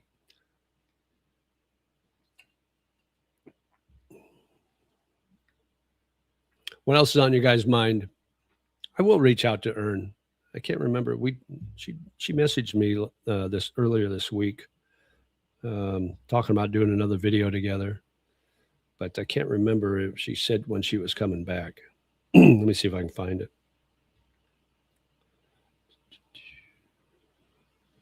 She says, oh, she's in Hong Kong. She's going to Hong Kong until the 10th of March, so she won't be here. So I want to go to Hong Kong. I've never been to Hong Kong, but I really want to go to Shanghai or no, not Shanghai. Yeah, Shanghai, China. I really want to go there. That looks like an incredible city. But we'll see. Sometime next year, maybe. Do a lot of people really watch the sporting games on the rooftop of O'Shea's, or do they do it more on the main ground level? I don't know, John. I've never been up there. The only time I've been up on the rooftop is when they've had live music. So I don't know if they've got I know they've got a big screen up there. I'm pretty sure. But yeah, I know they play it downstairs. I know they do that. So not sure though. Couldn't tell you. I'll find out tonight though. Yes, absolutely. Give me a thumbs up, guys. Hit that like button for me, please. That helps with the algorithm. Oh, right. Hey, David, thank you. David V. Thank you for the super chat, the $5 super chat. Appreciate your channel, JJ. Have fun. Thank you so much. Appreciate that. One other ad visa question. Do you think you could use those monthly transfers into a Thai bank to cover monthly expenses? Oh, absolutely. Yeah.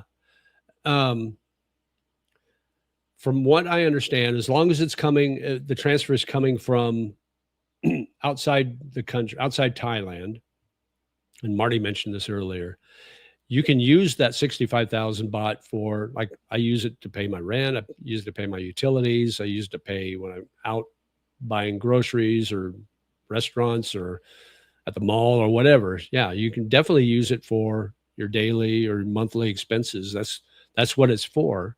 But yeah, as long as you're showing that you're transferring it in and using it locally, I think if you transferred it in and then transferred it back out to your bank out of your country, I think that would null and void it. But why would anybody do that? Because you got fees going in and out. So you're basically losing money on that. So I don't know why anybody would do that in the first place.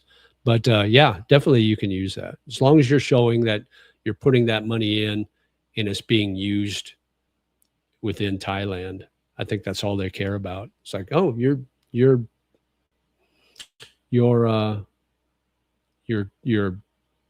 being part of the community. You know, you're adding value to your living here by spending money in Thailand.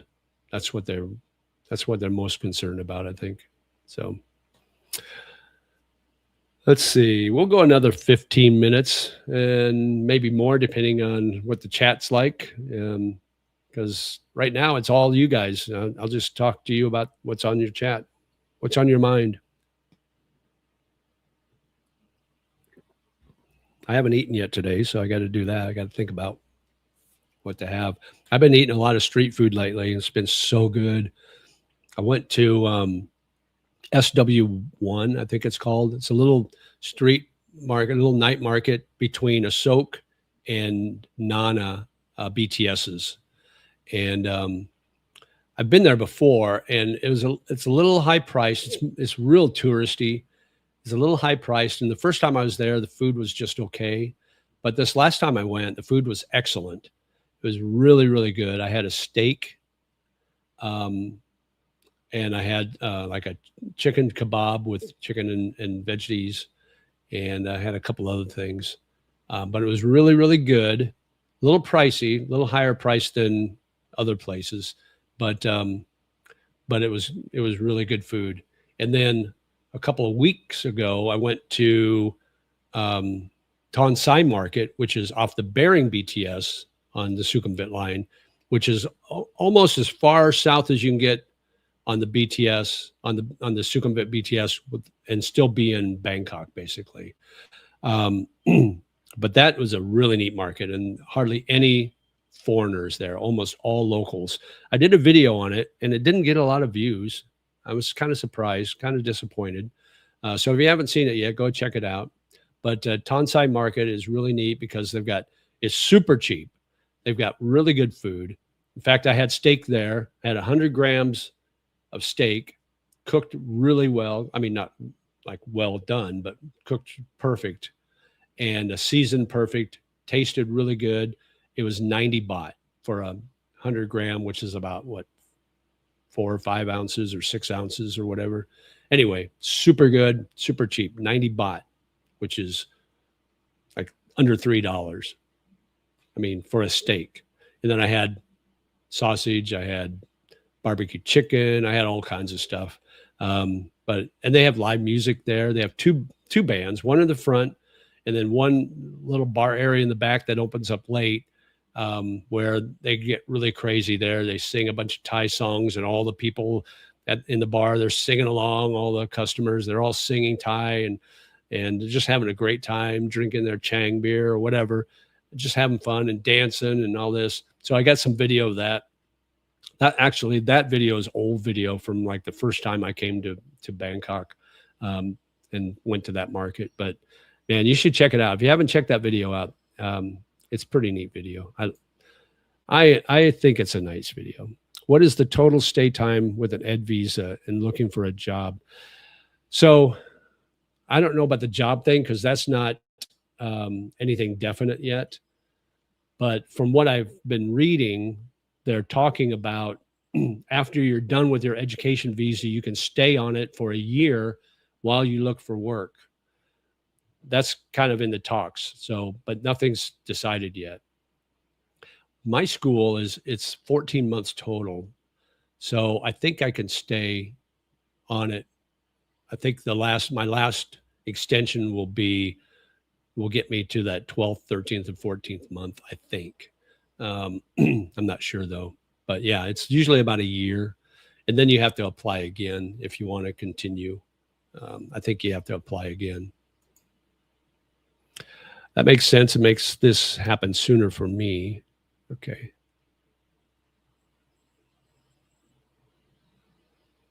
Right. Yeah. With the monthly transfers. Yeah.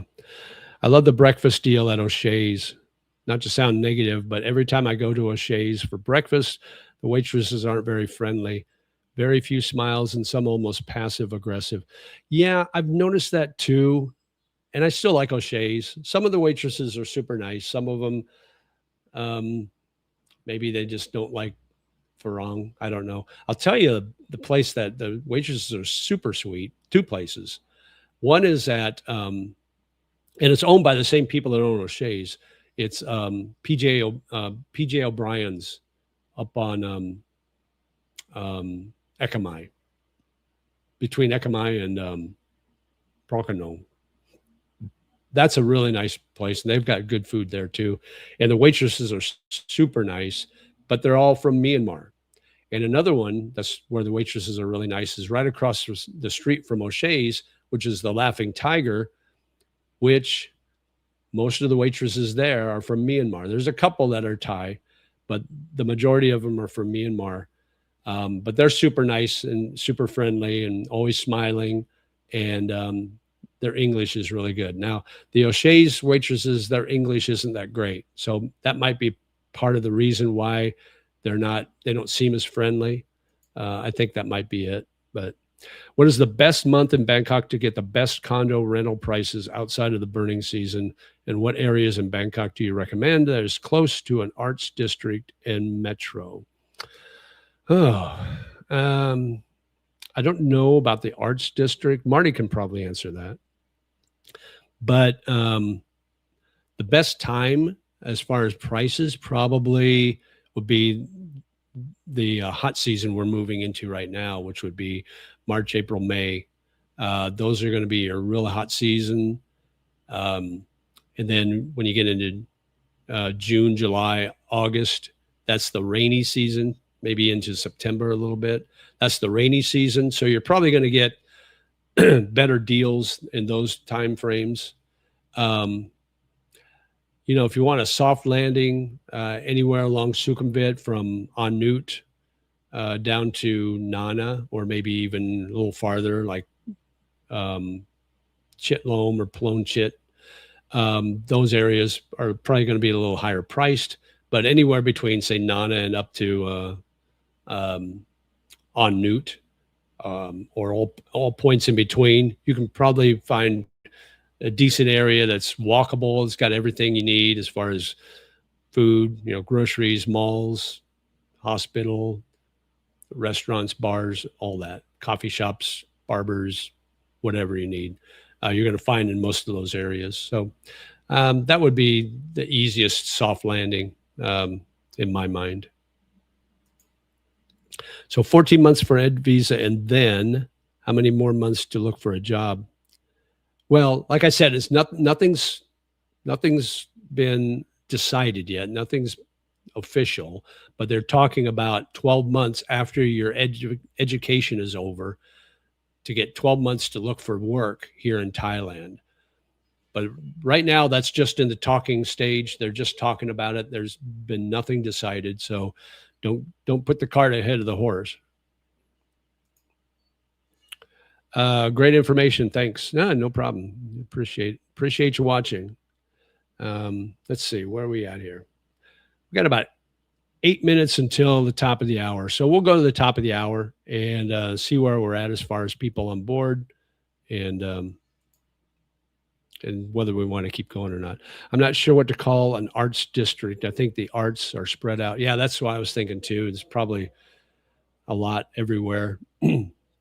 But I mean, when you say arts, I mean, that could, I mean, a lot of things could qualify as art. I mean, if you want to talk about Muay Thai boxing, there's 2 stadiums that you could go. That's an art, There's some really neat areas like Chatuchak where you've got the weekend market where you can purchase art there. I mean, you can go there and find things to hang on your wall or whatever, or statues or whatever. So there's a lot of different things. Like Marty said, it's all kind of spread out. Just kind of depends on what you're looking for. There's a like if you like symphony and things like that, there's indoor places to listen to music, like orchestra music, that sort of thing. There's parks have outdoor symphonies at some points during the year. We're kind of beyond that time of year. That was probably earlier, December, January, mostly because the weather's nicer. But yeah, you've got all kinds of options. And, the thing about Bangkok, it's easy to get around with the BTS and the MRT. So you're not just kind of stuck in one little neighborhood. You can really get outside and go anywhere. Are you dating anyone right now? If I was, I wouldn't tell you guys. I've learned, not from personal experience, but I've learned from watching other YouTubers that the worst thing they can do is promote their private life as far as their dating, their girlfriends or their wives, and it just doesn't end well. And so you'll never know if I'm dating. You'll never know who I'm dating. That's just going to be between me and her. So sorry to disappoint anybody, but that's just the way I feel. I just don't feel like they need to be involved in my YouTube part of my life. That part of my life doesn't need to be part of the YouTube life. So I just keep those things separate. I'll share everything else, but not that. Sorry. Let's see. Jeff's dating the Palm sisters. Yeah. One of them's left-handed. One of them's right-handed. Fair enough. Yeah.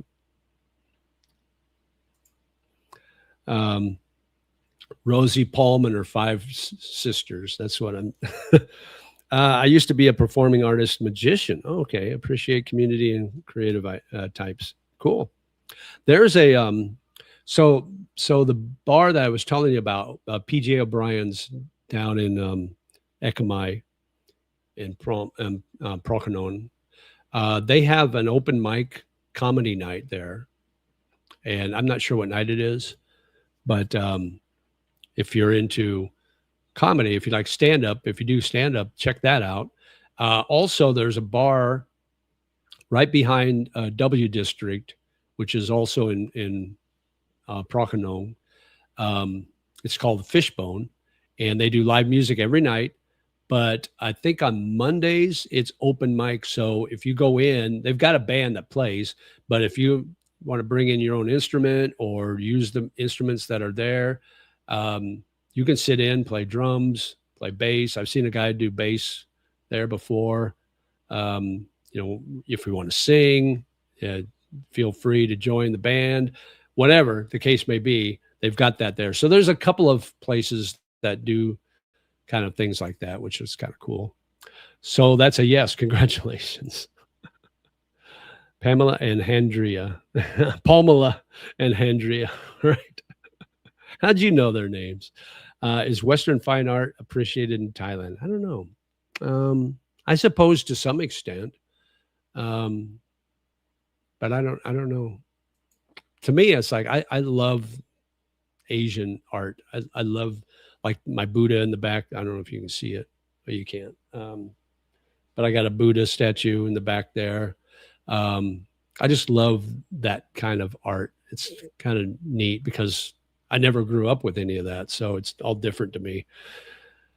Let's see. Bangkok Pat did a second event last night at the Upper Deck Sports Bar, an open mic with 4 to 5 other YouTubers. One YouTuber is new here, only since June. Pat is gracious. I'm sure he'd be open to you. Oh, that's cool. Yeah, he seemed really nice when I met him the other night. How is the Thai language education? I heard it is a tough language to learn due to it being a tonal language. Kudos for learning the language and culture. Yeah, it's not easy. And it is the tones because you've got basically you've got 44 consonants, but there are different. So you've got a low class of consonants, you've got a medium class of consonants, and you've got a high class of consonants. And each class uses different tones. But one tone symbol may mean a different tone depending on the class. So if you see a tone symbol in medium class, it may be a middle tone, like say ka, but in say a lower class, that tone symbol may be a rising tone, not a middle tone. So it may mean ka, or maybe a lower or a falling tone, ka. So you just have to memorize. There's a lot of memorization, and it can get a little hairy at times. And the problem I'm having, or the problem I was having before, was when I'm trying to speak Thai, and you got to get brave enough to actually practice in public. So when you're speaking Thai, I kind of forget about the tones. So it's hard for a Thai person to understand what I'm saying because I may not use the right tone, and that might change the meaning of the word.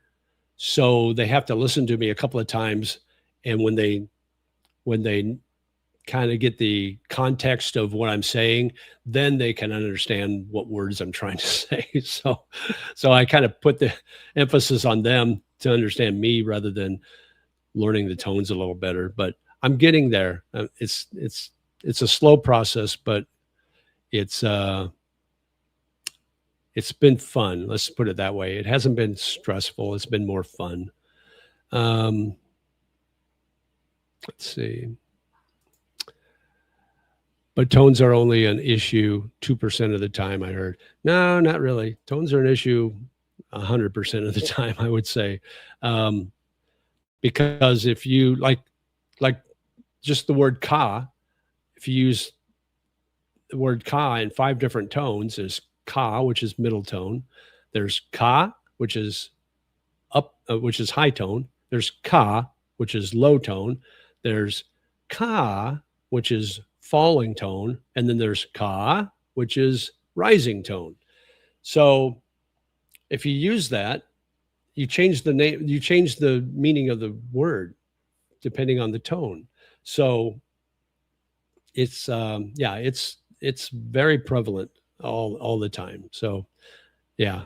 Um, but if you speak like we have in my video interview with my teacher, we talk about it, some of the funnier things she talks about, and one of them is her trying to do those tones.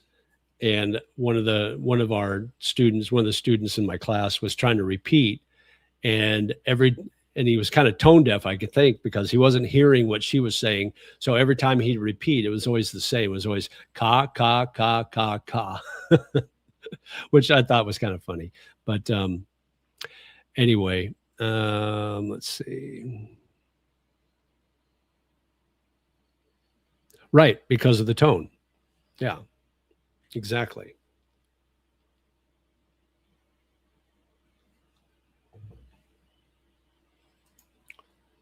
Yeah, the tone changes the meaning, and also the vowels change the sound of the consonant too. So you got to learn those too. Thank you for sharing your knowledge. I appreciate it. Thank you for being on board here this morning. Um, I appreciate you doing that. So yeah, so with the vowels, and we haven't learned everything yet, because I asked my teacher, my new teacher, a question the other day. It's like, how do you know when these consonants are silent? How do you know which ones are silent, which aren't? Because I'm like reading something, and it's like I see an N or whatever, an N sounding consonant, but when you say it, I don't hear it. And she goes, "You'll learn it later in level two. That'll come up later." So we haven't even got to that point yet. So that'll be a whole another level of trying to learn something. Yes. Hello, Chasing Travels. Check her channel out, guys. Maybe if you get if you get over to Southeast Asia on your travels, and you get to Bangkok or wherever, maybe we can collaborate and do a video together. Do you have any good go-to places for date spots in Bangkok? Well, depends on what kind of date you're looking for. I mean, there's so many like rooftop bars, really nice rooftop bars. So if you want to go that route, go on high end route, you can do that. Um, Coffee shops, if you just want to do a quick coffee. Um, Dinners, obviously, you can take her to dinners. Night markets are fun. I don't think you have to spend a lot of money on Thai women. I don't think they're looking for that necessarily. Now, some of them do, um, but I think the majority of them just want to spend time. They're happy with, let's meet for coffee and then go walking through the mall, or walk in a park. Walk through Chatuchak, or walk through Benjikitty Park or something. I think they're happy with that. So yeah, I think you could probably pretty much pick anywhere. Um, just subscribe. Oh, awesome. Good. If you get good enough to speak in sentences, then you can mess up the tone or pronunciation slightly and still be understood. One isolated word is very hard to understand if not correctly pronounced. Right. Yeah. As long as that's like I was saying before, it's like if they understand the context, then the word that you're mispronouncing, as far as the tones, then they can figure it out. And that's usually what happens. It's like if I'm trying to order something and I don't use the tones right, they kind of know like what I'm saying, because you're trying to order a food, so I get it. So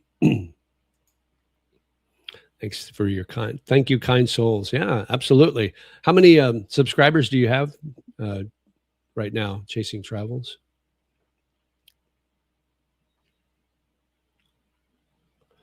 It'd be, you said you were kind of new, so just wonder how many subscribers you have right now. Let's see. Going back through, make sure I haven't missed anybody.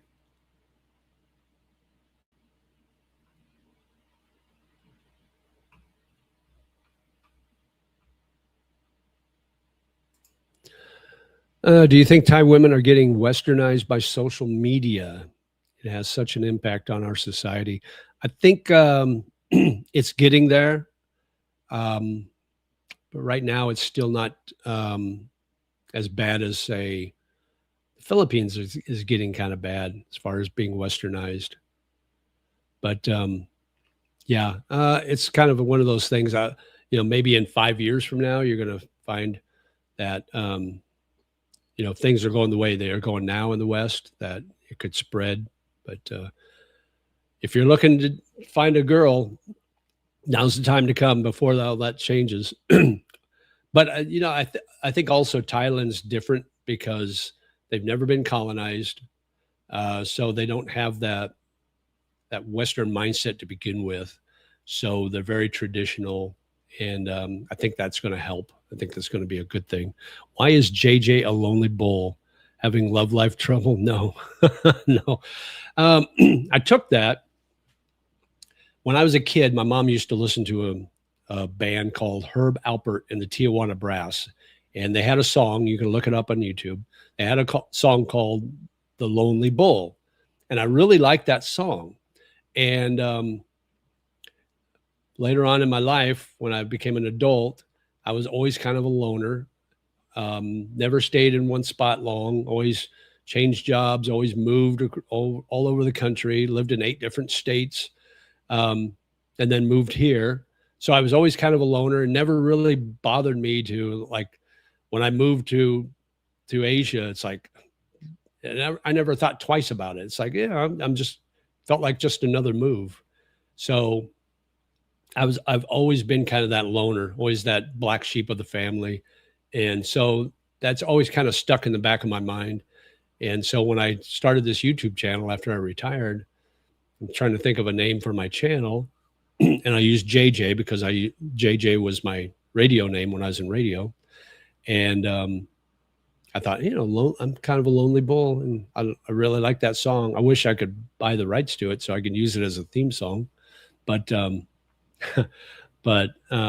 that's what I used. So JJ the Lonely Bull, and Asia, obviously. I thought about doing Philippines, but it's like, yeah, you know what? If I move out of the Philippines, I want to be able to, I don't want to have to change my name. So like Geo did. So that's me, JJ the Lonely Bull. Are you going to Soy Cowboy for a birthday? No, probably not. Come on, Mike. I told you, I'm not going to tell you what my personal life is. I haven't looked lately. Yes, very new. I'm actually having spinal surgery, then back on the road. Oh my gosh. Well, good luck with that. I'll send you prayers. There's more subscribers than I do. I love them. Herb Alpert. Yeah, there you go. Now you know the story behind my name. Because he's lonely. Yeah. I think the Buddhist culture helps in relation to the culture staying grounded. I agree with your points you mentioned. Yeah, I think that does help. I think the Buddhist culture is kind of neat. Geo on the Go hinted you are no longer lonely. When did he hint that? I don't. When did he say that?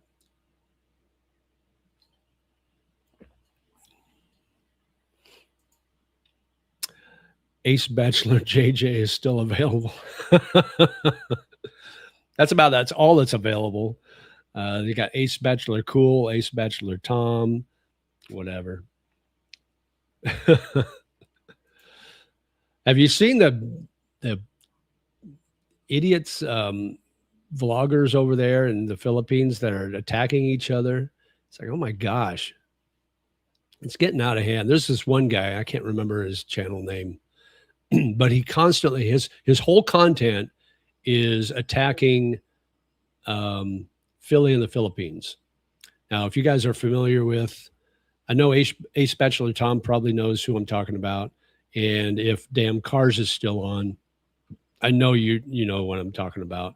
But this guy, I don't know anything about him, but he doesn't have a big channel. I don't think he's monetized yet. But every video is attacking Philly in the Philippines. It's like, why are you letting this guy live rent free in your head. That's why I can't understand that. Now, I don't know much about Philly in the Philippines.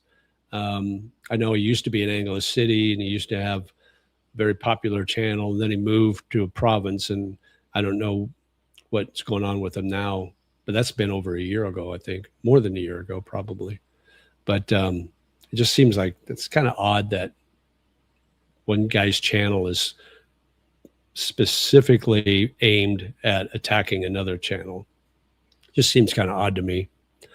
There's been a couple of them. There's a guy that was, what was his name? Craig, I think it's Craig or Greg, Craig in Cebu, and he got his channel shut down because he was attacking another YouTuber or several YouTubers. A Special Cool had a baby with a bar individual. Did he have the baby, or is she just pregnant? I've heard that. I don't know which one's which. Let's see. Philippines vloggers are some of the worst. I can't stand the grumpy old men vloggers on the Philippines. Yeah, it's like, what is going on with those guys? I don't know. He can get sued for defamation of character. Yeah, I think so. I'm not sure how that works with YouTubers, because I think they can be, and I'm not a lawyer by any means, but I think they can be considered a public figure. So you can say more things and criticize public figures more than a private individual. But if he's being slanderous and libelous, and if Philly can prove it, then yeah, he could definitely get sued or get in trouble, or at the least have his channel taken down. I think they bash others to be seen. I look at it as low self-esteem, attacking others. Yeah, exactly. I agree with you. And you're going to find out that, Charlene, that the more popular you become, the more trolls will be coming after you. So you really have to have thick skin when it comes to that. And I'm not even close to the level of some of these other YouTubers out here are. I can only imagine the number of trolls they get attacking them on a daily basis. It's enough for me, but yeah, you just have to get real thick-skinned. Guy's channel name is Not Dead Yet Adventures. That's right, NDYA. Yeah, his name's Jeff too, unfortunately. Hi, Charlene. I remember a song back in the early 80s when I was in radio by a woman named Charlene, and the song was called I've Never Been to Me. Do you remember that? I've never been to me. I was working in, where was I? I was in Ogallala, Nebraska, which is western Nebraska, almost to Colorado, working at a radio station. It was my first full-time job out of college. And my job, I was hired to, here's how great the job was. I was hired to sell, but my territory was North Platte, and the signal, the radio station signal didn't even get to North Platte. I'd never sold before in my life, so I didn't know the first thing about it. There was no training. So I had to sell during the day. I was also supposed to do sports, like during the football and baseball season or basketball, do play-by-play sports. And then I had to do the overnight change. It was all automated. So on these big music tapes, big reel tapes. So I had to change the reels out when they run out, and I'd have to do the weather report. I'd have to update the weather and then record the news and have the news played back. So I'm thinking, okay, so I'm working overnights from like midnight to 6 a.m. Then I'm supposed to sell during the day, and then come football season or whatever, I had to do play-by-play. Actually, I think it was just baseball. So during the summer, I had to do baseball. It's like, when am I going to sleep? So that job lasted literally about 2 months, and I found another job. I actually got a job in Colorado after that. But that song was popular back then. It was called Charlene, Never Been to Me. So check it out.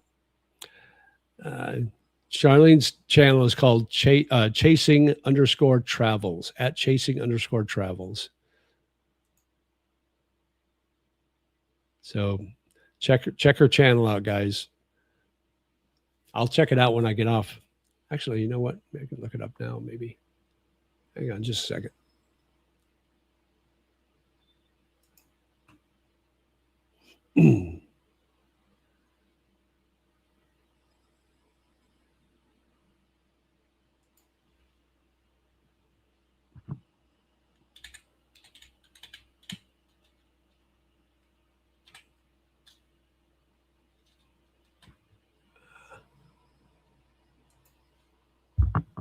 Sorry, guys. I got to type around my microphone.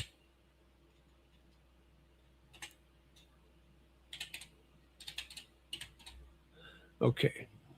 Let's see if I can find it. Oh, there's a few Chasing Travels. Which one are you? Oh, okay. I see you there. I see you. Oh, you are brand new. We'll probably double your subscribers by the time this live stream is done, guys. I'm going to subscribe and then check your videos out. How many videos do you have posted so far, Charlene?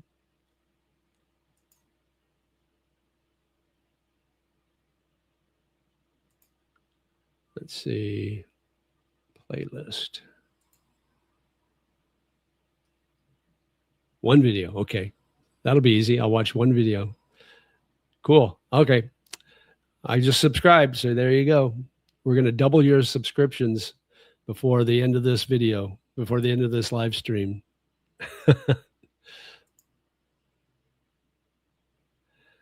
Oh, you don't have any videos up yet. Okay. Oh, get on it. Get on it, girl. Just hit record. A